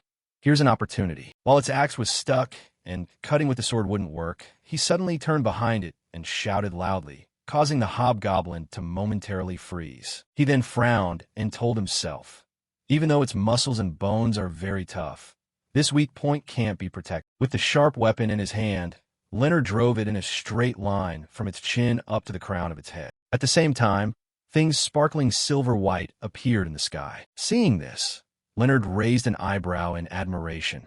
That was unexpected. Found concentrated essence stones in this ruined forest? This one is worth as much as 100 low-grade stones combined. If there are creatures like this, my internal skill will advance quickly. He then murmured in a low voice, "The trainee knights don't even bother to check this place. Still, I have no reason to stay here any longer." A wooden door appeared before him, and a pale blue light shone from inside the room. Leonard sat concentrating on his training, powerful energy radiating around him. He then looked at what was in his palm and broke into a sweat. Things are progressing well, but have I really reached the 10th tier of body cultivation? A question then formed in Leonard's mind. Someone with 5 cores breaking through to tier 10 in just a few months. Clearly this will cause quite a bit of trouble. Is there a way to get more resources without standing out too much? Suddenly a voice rang out, making him startle. "Hey, do you think something happened to him?" The person beside him replied. "It's been 3 months, hasn't it? He doesn't seem to have stepped outside at all." Hayden wiped sweat from his brow and complained. Do we really have to come check every day like this? Yin frowned and said in a low voice, we must be as kind, caring seniors first. In a renowned sword family like Cardanus, relationships are the strongest weapon. A relationship established here is worth far more than superficial ties with small families. Besides, he's the head of his line. I've heard even the commander is keeping an eye on him. He then reminded them, at least we should go greet him. Hayden, holding a bucket of water, grumbled impatiently as he pushed away. All right, stop rushing me. Then Hayden shouted loudly, hey rookie, you still alive? You can't train properly if you don't eat well. He heard no movement inside and asked doubtfully, could he be dead? One of the two, annoyed, suggested, let's go home. There's no sound coming from inside. Hearing those words, Leonard narrowed his eyes and thought, such caring seniors are more considerate than I expected. No wonder they've been slyly spying. Through the gap, I could see his face clearly. If it were Leonard, the training results would be easily exposed. But if it were a senior who's been on this island for 10 years, no one would suspect. He then murmured to himself, it's been so long. I wonder if I can still do it. Well, I'll give it a try. Leonard closed his eyes, raised both hands, and reversed the cosmetic transformation technique by manipulating the muscles and veins in his face. A man with long white hair appeared. A thought followed. Since becoming the Sword Emperor, I have no reason to hide my identity. Leonard's face gradually began to change. He then thought to himself, I never expected I'd have to use it to conceal my power. Leonard looked at his hands and said, all right, this should keep them from recognizing me. With Hayden's face, he spoke softly. You're Hayden, right? Please look after me from now on. 3 months later, at the Bone Mountain Swamp, a desolate scene unfolded before him. At that moment, a thought flashed through Leonard's mind. The immutable survival rule he had distilled for himself. The hard-earned survival lesson. Every creature in this hellish place is poisonous and masters cunning concealment techniques. So I must never be careless. Just a minute of lapse, and I'll become prey for the lizard men lurking beneath the swamp. Then Leonard, wearing Hayden's face, squinted and thought, a normal lizard man is already C rank. They're bolder than that mutated hobgoblin. They're too numerous. I'll finish them all in one move. He stamped his foot hard into the ground. Next, Leonard lunged powerfully at a lizard man with his weapon in hand. With a single strike, he successfully felled the monster. Leonard then coldly slashed at the crown of the lizardman's head. Sensing something, he murmured to himself, I think I just made a bit too much noise. It seems the boss here has awakened. Leonard immediately turned his head and observed a lizard man charging with a sharp spear. Suddenly it flinched and let out a loud cry. At the same time, Leonard coolly remarked, you're fast, but your moves are too simple. Then, showing no mercy, he stomped on the lizardman's spine. I don't have time to waste on someone who knows nothing of formal swordsmanship. As soon as Leonard defeated it, a glittering essence stone appeared. He turned and looked at the shiny things in his pouch and raised an eyebrow. I've collected 1,500 mid-grade essence stones. It's time to move to the next stage. A thought popped into his head. It's time to change the location for the real fight. The total mana contained in these 1,500 essence stones is more than enough for Leonard to break through to a new level at once. However, the process of surpassing this great realm is extremely violent. He pondered inwardly. I'm currently at the 10th tier of body cultivation. Though I'm using Hayden's face to avoid scrutiny, if I break through here on Calaboth Island, then keeping it secret will become extremely difficult. Leonard then took a few gentle steps forward. He lightly swung his sword and said, I need a place that can suppress a mana explosion and provide concealment, at least somewhere sheltered from the elements. Suddenly Leonard startled and glanced over as if he realized something. He then wondered in surprise. Is that a field of stars over there? Leonard scanned it and thought in amazement. I didn't expect so many spirit herbs with mana absorption rates even higher than essence stones. At the same time, a question formed in his mind. Could the hobgoblin guarding that cave actually be tending them? The hobgoblin standing still suddenly flinched and let out a cry. Seeing that, Leonard quickly sat down. Something was rushing toward them. At the hobgoblin's position, a strong gust of wind appeared. Right in front of it was a ferocious wolf baring its jaws wide. He was a bit surprised and realized, it's a lycanthrope. The ground beneath the hobgoblin cracked, as if under intense pressure. A shield materialized before it, preventing the lycanthrope from attacking the target. The monster seemed to sense something and drew back. Leonard wondered curiously, Are they fighting over territory? It struck and shook the ground.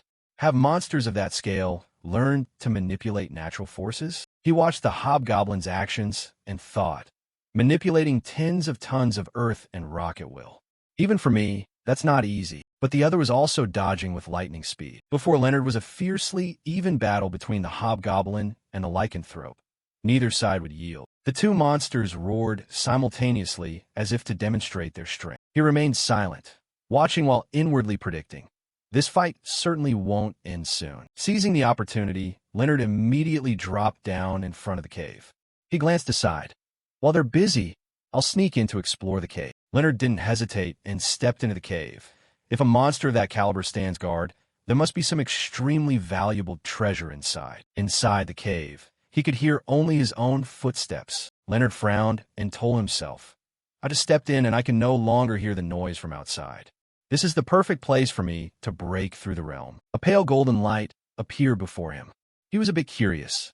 What exactly is this place? There stood a tree with golden leaves emitting a brilliant glow. Leonard broke into a sweat at the sight.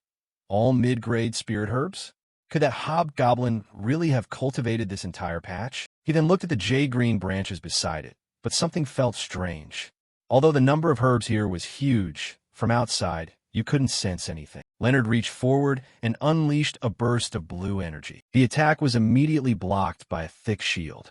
The impact echoed through the silent space. Seeing that, he wiped sweat from his brow and grinned.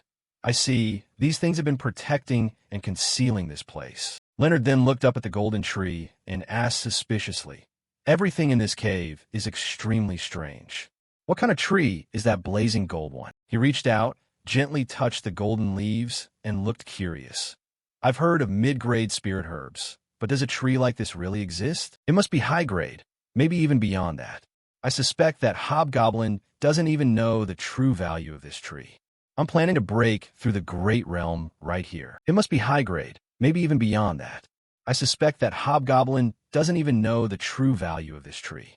I'm planning to break through the great realm right here. When he saw the hobgoblin's battered figure, he lowered his voice. Looks like I have a visitor again. A streak of light, like something moving at high speed, appeared. Leonard dashed like an arrow and frowned inwardly.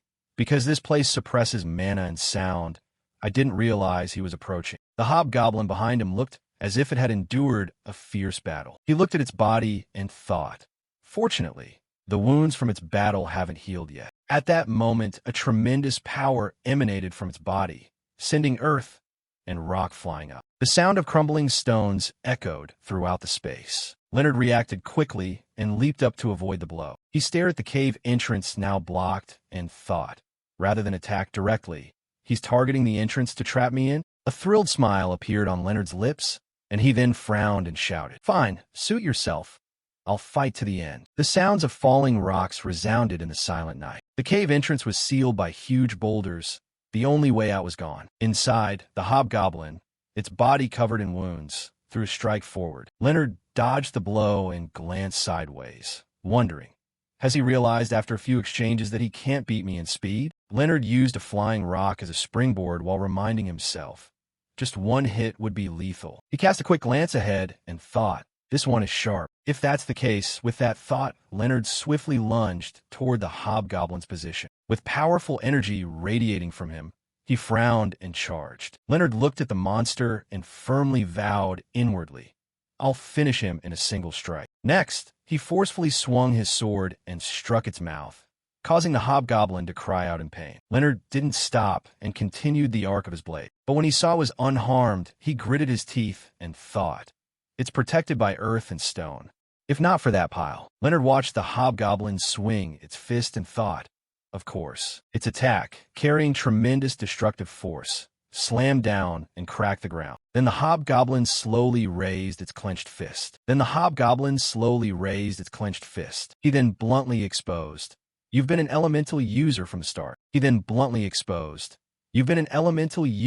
start. It angrily stamped its foot, causing the surrounding space to tremble. He looked at the giant before him and thought, this isn't something I can solve by closing distance. Touching that heat would melt me in an instant. I must find an opening and finish it with a decisive blow. Having decided, Leonard immediately dashed forward. He aimed at the hobgoblin's legs and assured himself, "It's time." Leonard, eyes blazing with determination, sprang toward the creature. He mercilessly stomped hard on the hobgoblin's knee. Leonard looked up and murmured, "This feeling is so nostalgic." Then, watching, he struck its jaw. "It's over." A loud crack echoed as the hobgoblin's body seemed about to topple backward. Leonard quickly moved back and pressed against the cave wall. Then he gathered all his strength to spring toward the creature. Pointing his sharp sword at the hobgoblin, Leonard shouted, "Too late." The razor blade, charged with immense energy, he thrust straight into it. Leonard raised an eyebrow and said, "I pierced its chest. This time it's definitely finished." Suddenly he glanced aside as if sensing something. A radiant rose-red light emitted from within the hobgoblin's body. It was a stone with a black rim and a pink center, appearing ready to shatter. Then a loud explosion erupted at that spot. Flames burst forth violently and swept across the grass on the ground. Although the ground was engulfed in fire, the blades of grass remained unharmed. At the same time, Leonard raised his hand to shield himself and gritted his teeth. "This is bad. If it explodes at this distance, it's too dangerous." Immediately, another explosion rang out. The blast sent him flying backward, his back slamming hard into the tree, and Leonard screamed in pain. Blood spouted from his mouth as he thought, "That impact against the tree must have crushed all my bones." Leonard, battered and leaning against the trunk, worried, "In less than 5 minutes this cave will be reduced to ashes. In a back-alley place like this, don't expect anyone to come to help. Which means whatever happens here, no one will know. They say when you reach a higher realm, the body will automatically heal." There's no time to hesitate. He then reached down and picked up a spirit stone scattered on the ground. Clenching it, Leonard glared and shouted, "I'll see this through." He squeezed his eyes shut. A thought surfaced. "I can feel it.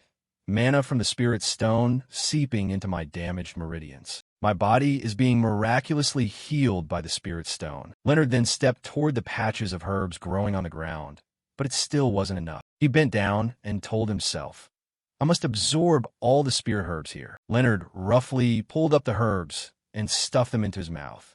Then he sat on the ground to recover, thinking, all preparations are complete. An overwhelming surge of mana beyond his tolerance churned violently, and the 5 cores began to rotate at once. "I feel all the energy merging into one, as if I've gained a new heart." A powerful pale blue energy enveloped Leonard. Both his body and mana were restored, and he broke through to an entirely new realm. But why wouldn't that power stop? He'd exceeded the limits of what a human should be able to bear. This truly felt like the heart of a dragon. Before him was the scene of Leonard sitting under the tree, concentrating all his spirit to recover.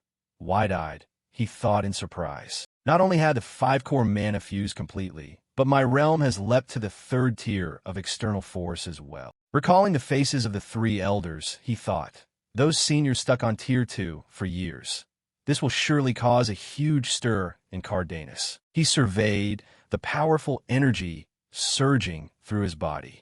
His wounds were fully healed, and the mana circulation was much faster and stronger than before. Leonard clenched his fist in mild astonishment. I didn't expect such tremendous progress from crossing just one great realm. Then he looked up at the giant tree with a puzzled mind. But how did I survive that terrible explosion in an enclosed space? I felt such unbearable heat. Leonard narrowed his eyes. So that's it. Before him now hung something glowing on the tree. Without hesitation, he reached out and touched it. The brilliant light faded, leaving a single fruit. At the same time, a thought came to Leonard. That abundant spirit power protected me and the cave from the raging column of fire. Holding the fruit, he thought, holding this fruit feels completely natural. Then Leonard wondered, has it truly absorbed every last drop of mana? He turned and called back. I'll plant a new seed for you. Come to think of it, you saved my life just now. Then Leonard quickly ran out of that dark cave. He dashed off like lightning, thinking, if I'm even a bit late, they'll become suspicious. I need to get away fast. A loud sound echoed through the air. The earth and rock sealing the cave entrance seemed to be shattered by some force. Leonard, unscathed, quickly shot out from inside. He was drenched in sweat from exhaustion, but grinned smugly. I think I'm a bit too powerful now. I overdid it earlier. Hope no one blows this up. From a distance, Leonard could already see the fortress ahead. He glanced at the fur on his shoulder. Luckily, I'm back in time. Leonard looked at his shabby clothes and raised an eyebrow. Explaining this appearance to the seniors would be a pain. Best to tidy up first. Besides, I've been training with them at this hour every day for the past 3 months. At the same time, Hayden let out an exclamation of surprise. He wiped sweat and pointed at the door. Hey, look, the door's opening by itself. Hayden, startled by the scene, thought, since when? Yin, beaming, ran up to Leonard. Hello, I'm Yin, just call me Senior. Hearing that, he bowed politely and introduced himself. I'm Leonard. With his sword in hand, Leonard hesitated and asked, Senior, honestly, my swordsmanship has stalled lately. Would you be willing to spar with me? He looked a little worried and sweatfully replied, This seems sudden. I'm fine either way. But are you sure you're up for it? Leonard calmly answered, It would be an honor to learn from you. Yin, confident, ran a hand through his hair. Since you put it that way, I can't refuse. Seeing that, Hayden exclaimed helplessly, Hey Yin. Then he smirked and suggested, Come with me. I'll show you the bearing of a Cardenas knight. Thought, perfect. Now I hold the reins. Suddenly Yan's eyes widened in amazement, as if witnessing something extraordinary. He looked at his floating body in bewilderment. Why am I hovering like this? The outcome was clear. The spar with Yin was a failure. After feeling Leonard's power, Gale sat on the ground and raised his hand. I surrender. Gale failed too. A loud noise rang out as an image of Hayden, looking bewildered by Leonard's speed, appeared. He gritted his teeth in frustration and demanded, Damn it, is this really the level of someone who just left the training field? At that moment, something suddenly lunged at Hayden, making him widen his eyes in surprise. By reflex, he raised his hand to block the attack. At the same time, a red surge of power appeared around Hayden's arm. At the same moment, the red power formed on Hayden's arm. Yin, shocked, shouted, Hayden, are you crazy? Why are you using mana here? Hearing that, his face went pale, and the three of them rushed over in fear. Hayden, anxious, called out, Leonard, are you okay? Leonard, his hands smoking, replied calmly, Yes. He stumbled a bit and hurriedly explained, Sorry, it was instinct. I accidentally used a defensive move. Leonard looked at the wound in his palm and thought, So just using mana to stop a blade can cause damage. Seems swordsmanship isn't everything. He then curved the corner of his mouth into a slight smile. A thought followed. I only intended to help them train as thanks for the disguise, but there seems to be much I can learn here. Hayden, still a bit worried, hesitantly asked, Aren't you angry, Leonard? Leonard took the sword with his injured hand and cheerfully said, I look forward to continuing training with you all. Training together should be very interesting. He looked surprised and asked, You really want to keep training? He honestly confessed, If possible, I'd like to train like this every day. Yin bit his nails and, sweating, hesitated. All right, we'll drop by your tent often. For networking purposes, I can't miss this chance. The image of a hand knocking a few times on a wooden door appeared. Yin ran a hand through his hair and raised an eyebrow, announcing, Leonard, are you joining? Sorry, tonight's training will have to be canceled. Leonard opened the door and asked, What's happening? He couldn't see the two others anywhere. A question popped into his mind. Their gear looks different than usual. Are they heading into real combat? Then he said, Haven't you heard about the big explosion near the Bone Mountain Swamp? It's causing chaos, so I rushed over to tell you. Hearing that, Leonard breathed a sigh of relief. Good. It seems I'm not under suspicion. Next, Yin, sweating, recounted. I heard a werewolf and a giant demon who'd reached the fiend realm fought over territory in the Bone Mountain Swamp. The giant demon was roasted to ashes, and the werewolf died gruesomely, its hide and fur stripped clean. Then he spoke solemnly. It must have been a horrific death match. Now those two bosses are dead. Low-level monsters are swarming the swamp to scavenge. He then, sweating, suggested, As you can see, we have to clean up this mess. Consider it tonight's exercise. You're not skilled enough for real combat yet, so stay here and rest. Suddenly, Yin reached behind him for something. Almost forgot. I have a gift for you. Yin tossed several swords to the ground and said, You probably broke quite a few swords, right? Nothing fancy. I brought you these 5 swords. They're pretty decent. Leonard looked a bit stunned. Thank you very much. Yin pointed at himself and smiled. When you make a name for yourself, don't forget me, okay? Leonard smiled and nodded. Of course, Senior Yin. Yin left but reminded him. Also, don't wander around today. Most of the island's guarding knights are gathered at the swamp. You should be fine, But be careful. Sometimes swordsmanship alone isn't enough. He replied seriously, I appreciate your advice. At the same time, a thought arose. I didn't expect this incident to escalate to involve the whole knight contingent. If I move carelessly, it'll cause major trouble. However, this is a golden opportunity now that everyone's attention is elsewhere. Only the sound of footsteps echoed in the quiet space. Leonard pulled his hood up and frowned, thinking, I can act bolder without fear of getting into trouble. Still, using the reversal technique now is risky. With the seniors' positions known, if I accidentally meet someone while disguised as Hayden, it'll only cause another wave of chaos. He then, slightly displeased, said, It's a bit uncomfortable, but I'll use the werewolf's pelt. Leonard solemnly thought, when most people are concentrated at one point, I can move freely. This is a once-in-a-millennium opportunity. He looked ahead, to the opposite side of the training ground. Let's go explore the grasslands. Before Leonard lay a vast natural landscape. Leonard took in his surroundings. It's truly quiet. You have detected enemies nearby and are waiting for them to attack. Just stand there and watch me from deep within that thick fog. I feel a murderous gaze clearly. But why haven't they charged out to attack? He muttered to himself as he walked. I don't know whether they're being cautious or have lost all courage. At this rate, it's just a waste of time. A bird dove from the sky at incredible speed. The bird stopped in front of him and stared. Leonard slowly greeted his first foe. So are you the first challenger? An owlbear. He was eager to test his skills. A beast of your size is perfect for testing my ability. The fifth phantom of Corgis announced to everyone. We've arrived. This is Calaboth's island. He stood before the group and shared. We've lost a total of 2 members. He spoke with indignation. It seems they missed the upward air current and fell into the sea. Look at this, despite dedicating our lives to the nation. He exclaimed irritably.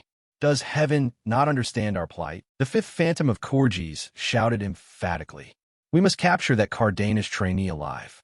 We must expose all the secrets of their filthy bloodline. Those who heard his orders split up to carry out the mission. Show no mercy, even if the target is a child.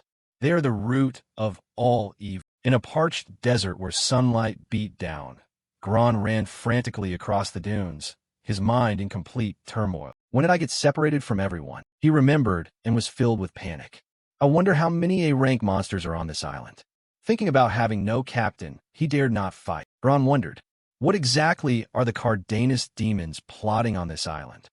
He ran while gripping his mask, but since entering the plains he hadn't seen any threatening monsters. Gron inwardly rejoiced. Luckily, it seems that deeper into the island you go, the weaker the monsters become. Or in other words, someone has already dealt with them. But that's fine. Gron saw the beast standing tall ahead and didn't hesitate to charge. That must be an owlbear. It's strong, but I can handle it. He quickly closed the distance to the beast. He was about to deliver a killing blow when he realized the creature had long been dead. Wait, when did this beast die? He stood on the creature's body and wondered. Is someone else here too? He glanced around and realized more than one had been taken down. What a well-trained fighter. A rock flew from somewhere toward where Gron stood. He wasn't surprised and easily batted it away. Who is standing there? Leonard appeared with the same question. That's the question I was going to ask. Gron, seeing him, cried out in shocked panic. What? His mouth seemed sealed. He couldn't speak. Leonard continued to interrogate. Who exactly are you? He exerted his power. Now you can't speak, right? Let me find out who you are myself. Gron was terrified that he couldn't speak. Damn my voice. He gripped his sword tightly, preparing to counterattack. He swung a powerful strike at Leonard. Leonard calmly dodged and remarked. A killing stroke full of murderous intent. Seems you have no intention of holding back. All his attacks were easily neutralized by him. Gron was also full of astonishment at his extraordinary talent. My attack was stopped by a kid. Leonard braced himself and prepared a lunge. He quickly charged toward him. He swung a powerful blow that left him no time to react. He wondered why the damage from that strike wasn't what he expected. The cut is very shallow. Could something be blocking it? Some kind of magical relic. Gron unleashed a secret sword technique, from which a powerful golden serpent emerged. I can't believe I have to use this move on a brat. If I don't go all out, I'm the one in danger. Leonard saw the move and saw through it instantly. You're hiding something in your sword? A sly, vicious assassination technique, just like a venomous snake. He immediately lunged at Gron with a taunt. But it's still immature. Your strike is so obvious it's boring. The two rushed into close combat. Leonard fought while interrogating. You've only been bullying weaklings up to now, haven't you? Gron still smiled under the surprise of Leonard's strength. He used some mysterious power to lock down Leonard's strike. He remained unperturbed. I even feel a bit sorry for you, but I didn't expect you'd willingly throw away your sword like that. Leonard's next action left Gron utterly astonished. This brat, he actually dared to throw his sword away. Leonard clenched his hand, ready to swing a fist at him. He was not suppressed by that strange power and boldly countered. You think I'll be useless if you disable my weapon? Such childish thinking. He unleashed a truly powerful blow that sent him flying. Unbelievable.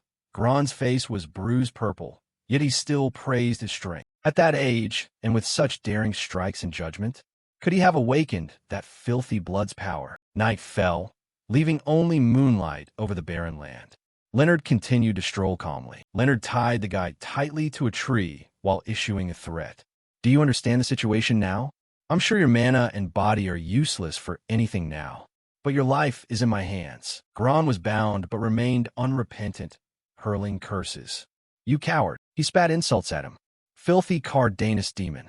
How dare you use such despicable power to humiliate my pride? I will never forgive you. Leonard went numb at that and pointed at the strange magical aura emanating from his weapon, retorted. What nonsense are you spouting? Aren't you using a similar magical relic yourself? After doing that, you still dare call me a coward. What an idiot. He stubbornly defended his argument and shot back at him. Shut up. Against the Cardanus, nothing is dirty. I will expose the aberrant power you're using. Leonard raised his fist, leaving him somewhat bewildered. He shouted defiantly. Just kill me then, get it over with. Leonard said casually. Whether you live or die is my decision. You don't even have the right to beg for death. Gron remained utterly resolute, not afraid. Even if I die, I won't utter a word. You filthy bastard with tainted blood. Hearing those repeated lines made him curious. Tainted blood? You mean the blood of the Cardanus family? Leonard looked at his blood-stained hand and pondered, while the man kept muttering in his ear. You cannot deny the sins flowing through your veins. He spoke bluntly. Raised in that wicked clan, you must know well. You lot aren't truly human, and if a being appears with monstrous power like a mutant, it was surely born among you. Leonard heard that and asked directly. You know a lot, don't you? Let's see what you really know. Gron kept pressing Leonard. Answer me. If your bloodline had no secrets, why does no branch live outside the borders? He assumed that if their founders were legitimate, there would be nothing to hide. Leonard was momentarily stunned by that. He turned and rebutted his reasoning. Are you so jealous of Cardanus' wealth and power, to the point of abandoning knightly honor to kidnap children? If you wanted a fair fight from the start, why use these cheap binding tricks? He taunted him. Even if Cardanus' secrets were exposed, you'd still be the same.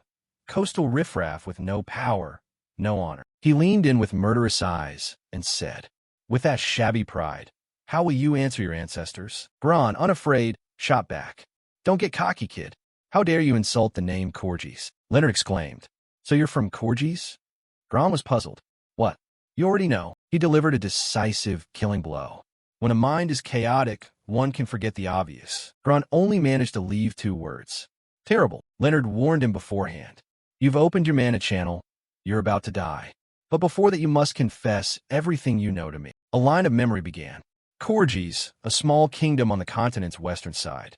Centuries ago, it was regarded as a knightly sanctuary. That was before Cardanus appeared. The Knights of Corgis were defeated by Cardanus' Crimson Dragon Order. With that single defeat, the world forgot Corgis, and Cardanus became the new knightly sanctuary. Leonard questioned Gron. So you attacked Cardanus to reclaim glory? Before he could reply, Leonard continued. And you intended to dig into their bloodline secrets. Coincidentally, I'm quite curious too. Leonard cautiously thought of other dangerous men. But the main problem was that the island harbored individuals who'd reached superlative realms. He gripped the sword's hilt and told himself, I must report this to Sir Bradley. His sword began to emit strange, shimmering lights. As he gathered power, he thought, the enemy is Corgis' Shadow Knight Order. He pointed the tip of his sword at Gron with concern. Most knights on the island were still trainees. This was too dangerous. Leonard decisively cut him, spraying blood. You claim to be the 5th Phantom, right? Time for your performance. Everything shifted, prompting his thoughts. I don't have time for detailed explanations. Just proof that there's an enemy swordsman of that caliber on the island. He looked at his sword and said, Still just a counterfeit, huh? A dry wind blew, kicking up dust and haze. But this would suffice for now, Leonard decided. I'll take these magics. He hoisted the man over his shoulder and prepared to leave. Any objections? He began to stride across the firm ground. Somewhere nearby, huts were built close together. The three of them relaxed for a moment, finally free-handed. Yeah, we've had no real rest since deployment. They walked and discussed as they went. Please, nothing please happen tonight. Hey Yin, look over there, what is that? All three turned their gazes to the same spot. Is that a corpse? They discovered Gron's body. Call Sir Bradley immediately. Hurry up. Bradley looked at the wound on the body and realized something. He stared pensively. Sword aura. Techniques only true sword masters can unleash in combat. He turned his attention to the letter beside it. So that letter was telling the truth. The crumpled note seemed like a confession, remorse for attacking the young trainees. Bradley muttered to himself.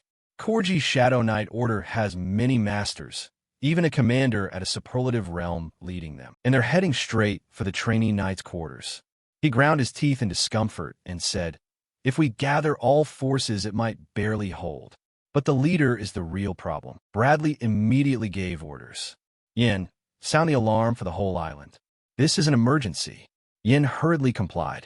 Clearly, the atmosphere here grew extremely tense.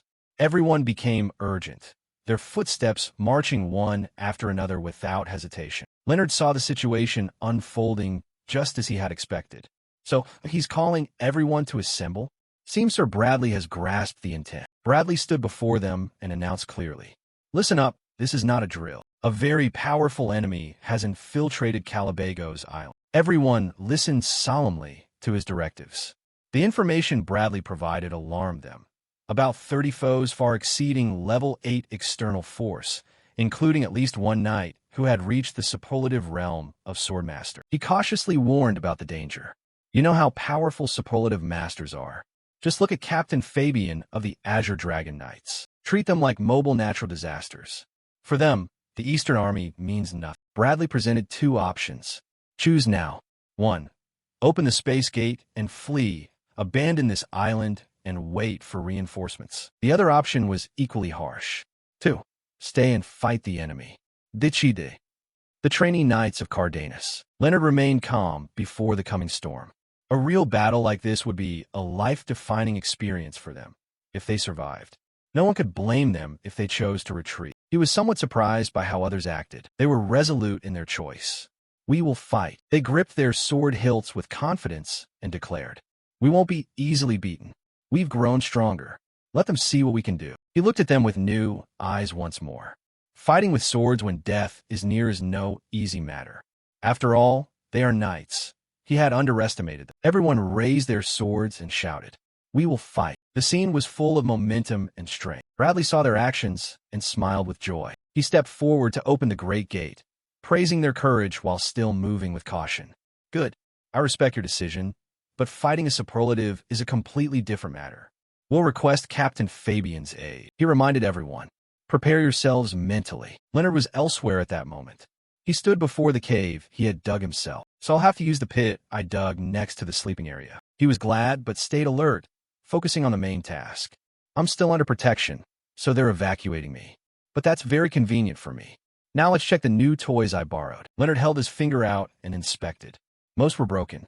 It seemed only this magic ring remained usable. A small change left him puzzled. The gem on the ring glowed. He watched the stone as it began to dissolve and judged. My heart is blocking mana from the outside. If that's the case, then I can't use any magical arms. Leonard rechecked everything and realized the only useful item was the Shadow Clan's signaling device, which he'd already forced the Fifth Phantom to reveal how to use, so it should be fine. He told himself he'd ambush them when he found them, and if discovered, he'd use it as bait. Leonard stopped hiding and began to move. The only one to be wary of was that swordsman. His eyes flashed with resolve. I won't let you do as you please. Leonard quickly moved out to the open field. He ran while guessing inwardly. There's a call for reinforcement. This probably isn't from that superlative boss. They likely don't know I'm the culprit, right? He acted decisively. While they're in chaos, I'll finish them off. Wait and see, I'm on my way. Elsewhere, in an equally barren place full of dry branches, a purple beam spiraled through the ground, sending soil and rocks flying. The black-robed men were being attacked by something, sustaining heavy injuries. You despicable bastards. The black-robed group, facing the creature's overwhelming power, could only endure and exclaimed, "What's wrong with this island? Our strength can't handle that." The monster had a truly bizarre form. It seemed ready to strike. It hurled something black toward them as an attack. Seeing the situation turn unstable, they retreated.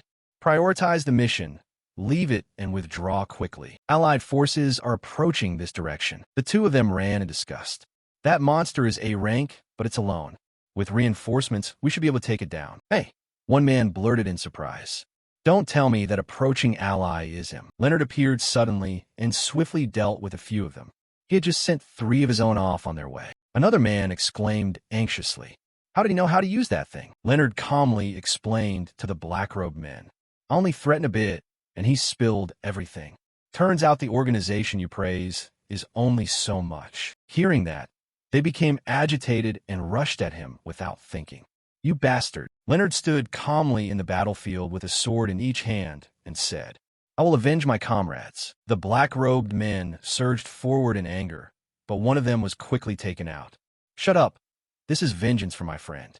Damn demon Cardanus." The man, seeing his comrade defeated so easily, was shocked and dared not advance. Leonard reminded that black-robed man, "Have you forgotten what you're fighting?" He then paid attention, and the grotesque monster prepared to lunge in attack. It surged forward with murderous intent. Leonard watched from the side. Lion's body, serpent tail, face full of goblins indeed, and A-rank manticore. He glanced over and wondered. They say you can tell its strength by its face, but it even has a human face?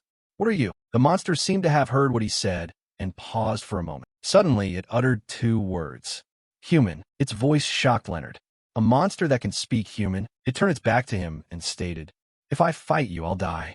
Seeing its caution, he was impressed. It can read its own strength too? Impressive. The creature spoke cryptically, "But I'm not easy to kill. If I stall long enough, he'll come." Leonard was curious. "Who is that?" The monster gave a surprising piece of information. "Someone much stronger than me." Leonard looked at the fallen men on the ground and inferred, "The leader? Seems they call him the 5th Phantom.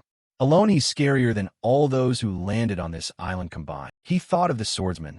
At his current realm, he couldn't match him. Leonard considered carefully. If the creature spoke the truth, staying would be very dangerous, but he still challenged it aloud. "Do you think I'll trust a monster's words?" The monster pressed its glowing red eyes close to him and taunted, "If you're not afraid to die, come on then." He turned his back, sheathed one sword, and prepared to leave. "Big mouth. I'll spare you this time. Don't expect a second." Leonard walked away slowly. The creature roared fiercely. "Idiot!" Leonard turned back to check. Just as I thought. He quickly used his power to hurl a sword wrapped in his blue energy toward the creature. His powerful strike was unleashed first. Immediately, the grotesque monster was fully hit by his blow. "You knew in advance?" It snarled in pain while counterattacking. "It hurts." Leonard wielded 2 swords and slashed, spraying the creature with blood. Second strike hit the lung. He easily struck it and moved on. Third strike pierced straight through the heart. "As you said, I can't linger here long. I'm leaving." The light emitted from the gem astonished him. He fixed his gaze on the gem's light. Leonard decisively discarded the necklace. "He's here." A heavily disguised, cloaked figure was rushing in. He landed forcefully on the ground. The cloaked man bent down and picked up the gem, still glowing blue. He exclaimed regretfully, "I'm too late.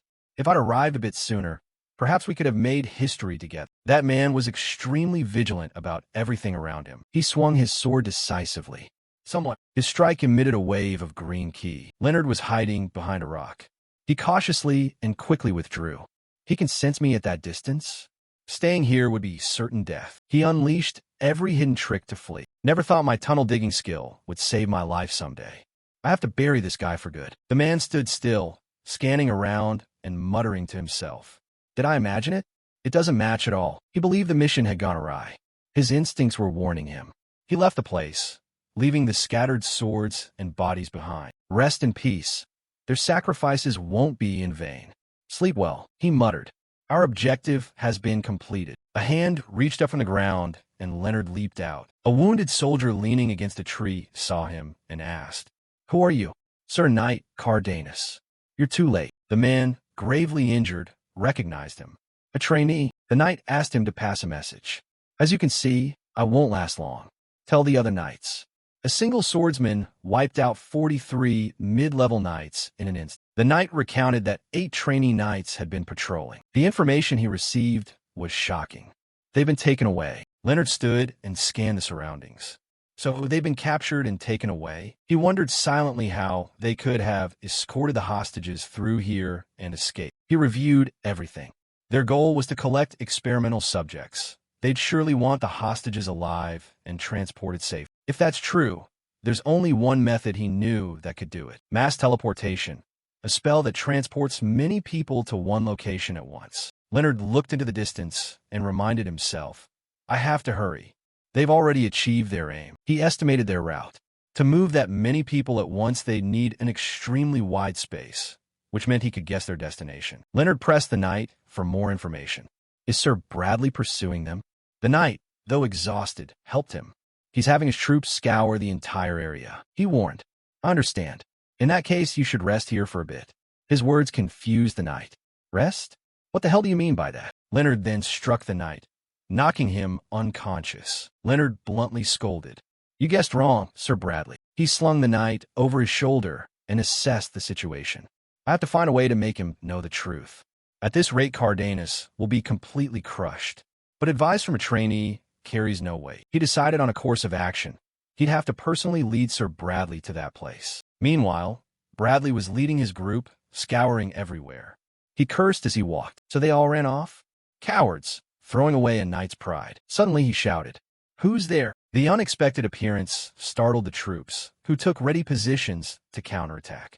Bradley guessed aloud, Is that Corgi's signature technique residue? Leonard had taken the clothes of those men to disguise himself. He began to move. Leonard easily slipped past their group, while Bradley tried to command everyone to pursue. Why are you standing there like fools? Destroy that intruder immediately. Seeing them act as he wanted, he started to move too. Good, keep chasing me. He moved while watching them. A barrage of swords flew toward him. You won't escape. Leonard nonchalantly stood on a blade and glided forward. He moved gracefully as if on the ground, leaping from side to side toward the front. He landed lightly on the ground. Bradley followed closely behind, his sharp blade coming at him. Corgi's men are surprisingly nimble, aren't they? Leonard inwardly rejoiced. All right, luring them all the way here is a success. He easily dodged Bradley's powerful strike. You bastard, how dare you? His strange actions left him puzzled. He recognized the shoreline. How did he not notice they'd reached it while chasing? Leonard stood behind, praying for him. Don't die on me, Sir Bradley. He reflected that the real enemy was about to reveal themselves. Another strange set of armor appeared nearby. The cloaked man approached, filled with murderous intent. So someone actually made it this far. No need to rush to give up your neck. Cardenas, dog. The two began trading barbs. So you're the one behind this chaos. This is only the first step toward a great endeavor. Bradley sneered. Kidnapping children is your great endeavor? You won't be leaving this island. Surrender while you still can. The other man calmed and cooled his tone. Don't be so hasty. The hooded leader smiled and explained. Do you really think we landed here without a plan? He raised his hand, generating a sudden surge of energy, and declared clearly, You are definitely going to lose. Bradley realized and acted. That's mass teleportation magic? Don't even dream it. The hooded leader didn't hesitate and replied confidently. It'll take another 15 minutes to complete. In the meantime, I'll personally take you on to pass the time. The two lunged into a one-on-one fight. Struggle to your heart's content. He seemed unable to withstand the leader's strength. Leonard watched from above, silently praying. Hold on a little longer, Sir Bradley, he told himself. I'll bring the knights back. At another gathering point, a magic circle appeared. This seemed to be the camp of the kidnappers holding the trainees, and Leonard had blended in among them. He kept an eye on everything. Even after erasing his presence, they didn't glance his way. They were so focused on the fight that they were full of openings. So he moved into the interior where everyone was imprisoned. Chains binding the people radiated a bewitching aura. Still, that didn't stop the sharpness of Leonard's blade. The chains were cut completely. Once freed, the people remained full of suspicion. Aren't you Corgi's men? Why are you saving us? Leonard reminded them. I don't owe you an explanation, and I don't have time. Get out of here immediately. They all looked at him. He paid attention to them. All of us knights, though danger was near, still upheld our courtesy. We are truly grateful to you. They quickly left. Now only he remained in the hut. Good. Thus the hostage matter was settled. Leonard smiled. Now all that remained was for him to casually take his 2 swords and step outside. He acted decisively against the men outside. They couldn't react in time, and he dealt with them cleanly, just cleaning up trash. He leisurely dealt with them one by one. Meanwhile, Bradley had fallen into a disadvantageous position, having lost one arm. The hooded leader casually taunted, not quite satisfying yet, but consider it a warm-up. He painfully tried to staunch the bleeding from his wound. Damn it, the hooded leader asserted confidently. The game ends here. Soon, Khajiit will once again stand at the pinnacle of swordsmanship. He realized, I can feel it. The one who's been sabotaging our plan is coming. The hooded leader dashed off, leaving Bradley behind. Leonard also noticed the unusual arrival. The man lunged down with such force that the ground split open. He took a defensive stance. The 5th Phantom of Corgis spoke in irritation. How disappointing. So my killer and the one blocking our great endeavor turns out to be just a brat. Then, to honor our fallen comrades, and for all that we've lost, I'll send you to your grave here. He pointed his sword at him, full of murderous intent. Logan Cardenas stood there, serene amidst the pile of enemy corpses. The commander was absolutely fuming as he glared at the boy. The body of a soldier lay at his feet, mouth agape, as if he hadn't even realized what happened before it was over. The hooded commander looked around at the carnage, his voice trembling in disbelief that this kid had single-handedly wiped out his entire squad. His eyes were bloodshot as he screamed right in Logan's face for daring to touch his comrades. Without hesitation, he lunged from above like a hawk, his green blade swirling with murderous intent. Logan drew his sword, a surge of blue mana exploding outward.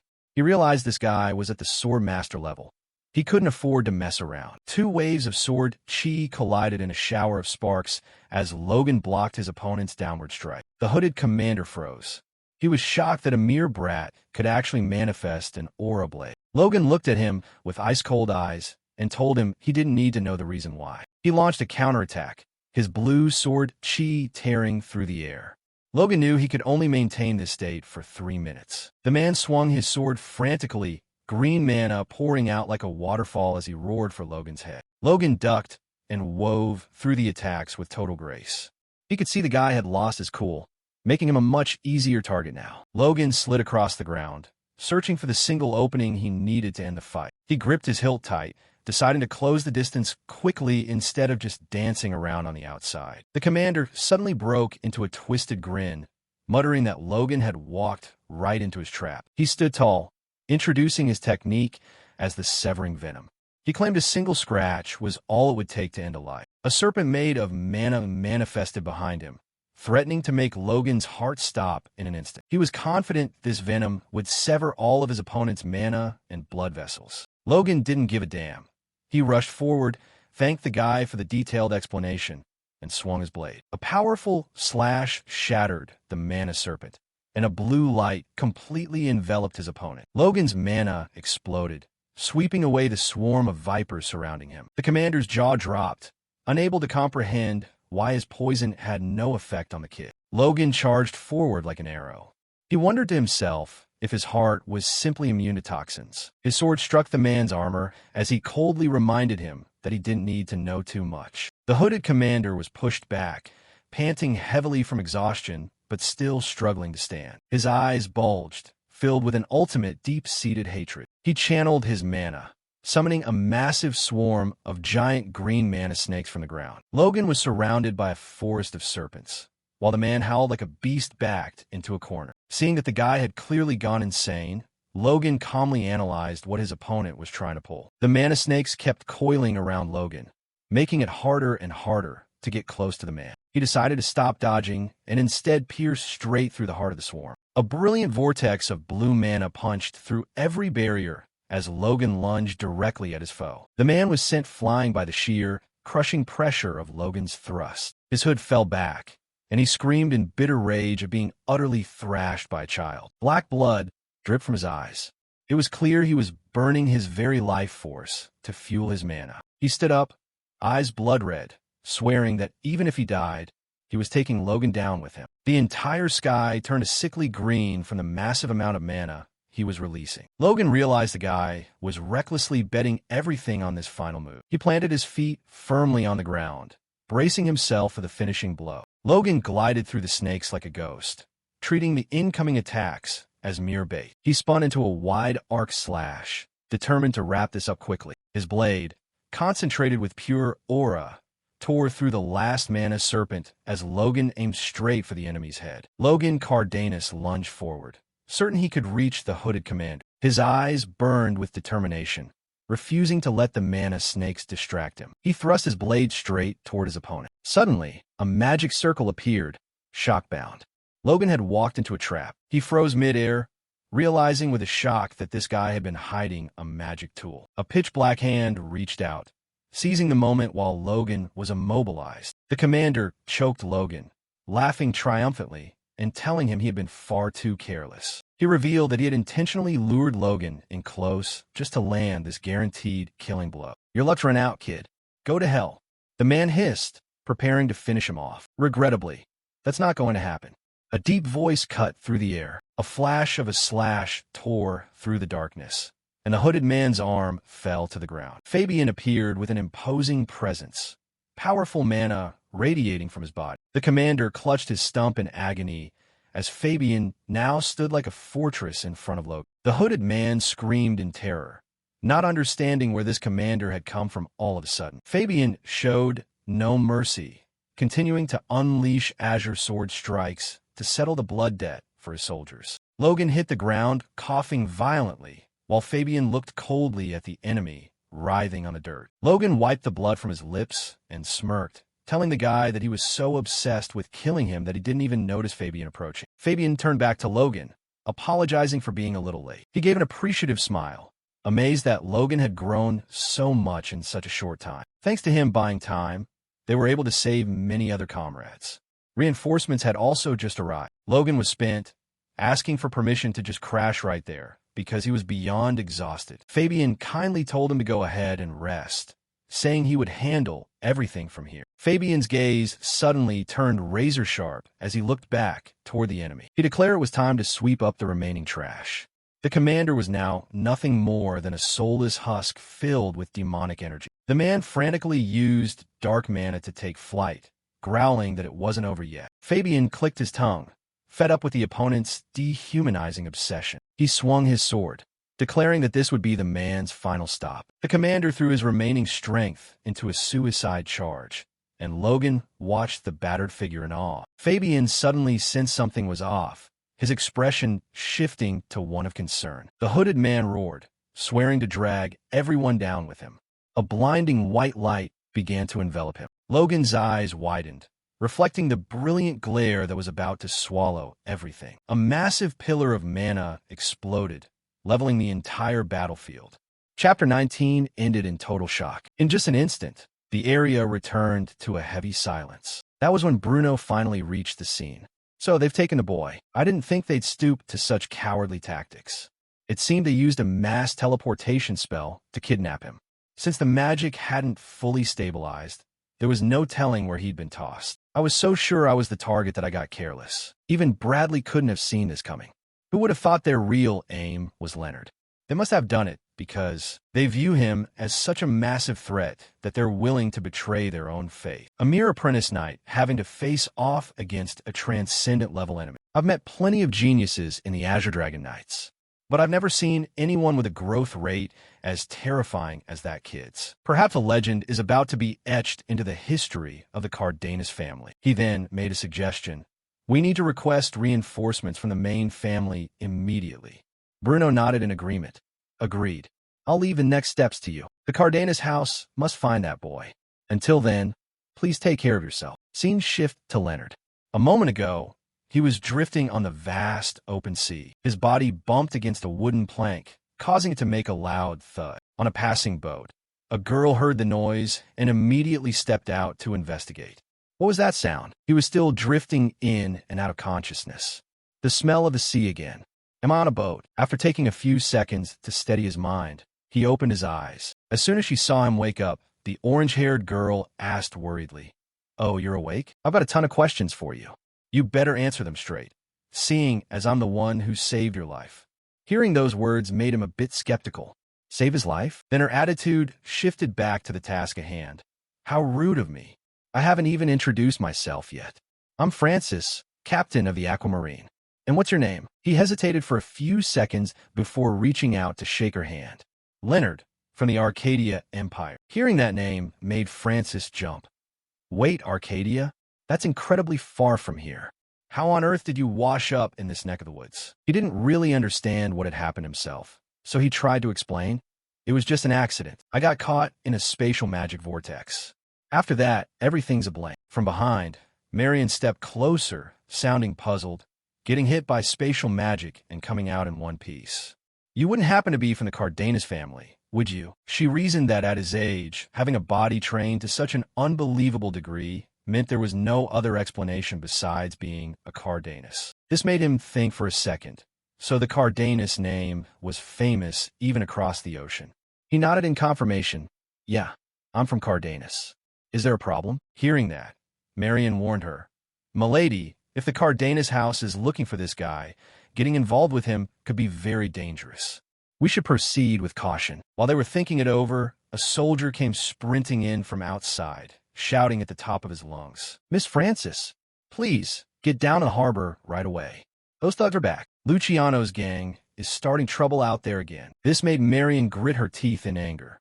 Those rats. They really picked the day we're busy with the council meeting to provoke us. The two of them stood up to leave. Francis turned to Leonard. Sorry about this. I really wanted to give you a tour. Looking at their reactions, he thought to himself, sounds like she has a serious grudge against them. It's written all over her face. The two of them quickly grabbed their cloaks and headed out. Once you've recovered, you're free to leave whenever you like. Your clothes, sword, and spatial bag are all over there. Looking at their departing bags, he called out, Wait, why did you save me, Francis? She paused for a moment, then looked back with a smile. Because you looked like you really needed help. I never turn my back on someone in trouble. His eyes were filled with deep thought. Honestly, Francis, it looks like you're the one who needs help more right now. The scene shifts to the harbor, where things were getting incredibly tense. Seeing the two of them approach, Luciano smirked. Well, look who it is. Long time no see. How about a smile? On her end, Marion didn't hesitate to draw her sword and take a combat stance. I assume you didn't come here just to chat? You really don't know when to keep your mouth shut, do you? Meeting you just makes me want to take that boat of yours and let you sit there being angry. I'm here to talk to the owner. You watchdogs should just shut up. Those words sent flashes of anger across Marion's face. Luciano Peterson. He ignored her and stepped toward Francis. Tell your henchmen to back off. This is a conversation between leaders. He stepped closer, his voice cold. Francis, don't be stubborn. Sell me the Aquamarine. That ship is a waste in your hands. It would be a shame for a royal treasure to rot away with a fallen noble like. Don't go thinking that just because your father is dead, everything belongs to you. She shot back defiantly. Get lost, Luciano. I'm never giving you the Aquamarine. He threatened her. I'm being nice here. Be smart and sell it while I'm still being reasonable. Don't make this any messier than it needs to be. I'll tear everything down. Just as he said that, his arm was suddenly sliced by something razor sharp, sending blood spraying everywhere. The one responsible was Leonard. He turned and asked Francis, Can I kill this guy? He thought to himself, better to just clean up this nuisance now. She was a bit flustered. Do what you want with the lackeys. But please spare that man's life. Marion was also stunned by what she just saw. What was that just now? Luciano's gang screamed in terror. Boss, grab your arm quick. Luciano hissed in rage. You bastard Francis. You dare do this to me? I'll kill you all. Everyone kill them. Don't leave a single person alive. On command, one of them lunged at him from behind. You brat, what did you do to my brother? A sudden whoosh tore through the air. He drew his twin blades and, in the blink of an eye, wiped out the entire group. He reversed his grip and struck the last man, leaving him unconscious on the ground. The speed was so overwhelming it left the two women speechless. I didn't even have time to swing my sword. What kind of person is he? Francis was lost for words. So this is the power of the Cardenas family? He then gave Luciano a hard kick in the back, shoving him toward the two girls. Looks like he managed to reattach his arm. So, how do you want to handle him? The two girls looked at each other, stunned and unable to find the words. Seeing this, he asked, Is something wrong? Francis explained, Yeah, he looks like a common thug, but he's actually the illegitimate son of one of the most powerful people in Atlantis. This place, the Atlantis Maritime Union, is governed by the Union Council, and that council is the true ruler of these seas. The man is Pablo L. Orlando Peterson. He's one of the 5 most influential figures on the entire council. That gave him pause. This is more complicated than I thought. In that case, he immediately made an offer. Francis, I'll act as your bodyguard for a while. I'll stay by her side to protect her, settle this mess, and gather some information while I'm at it.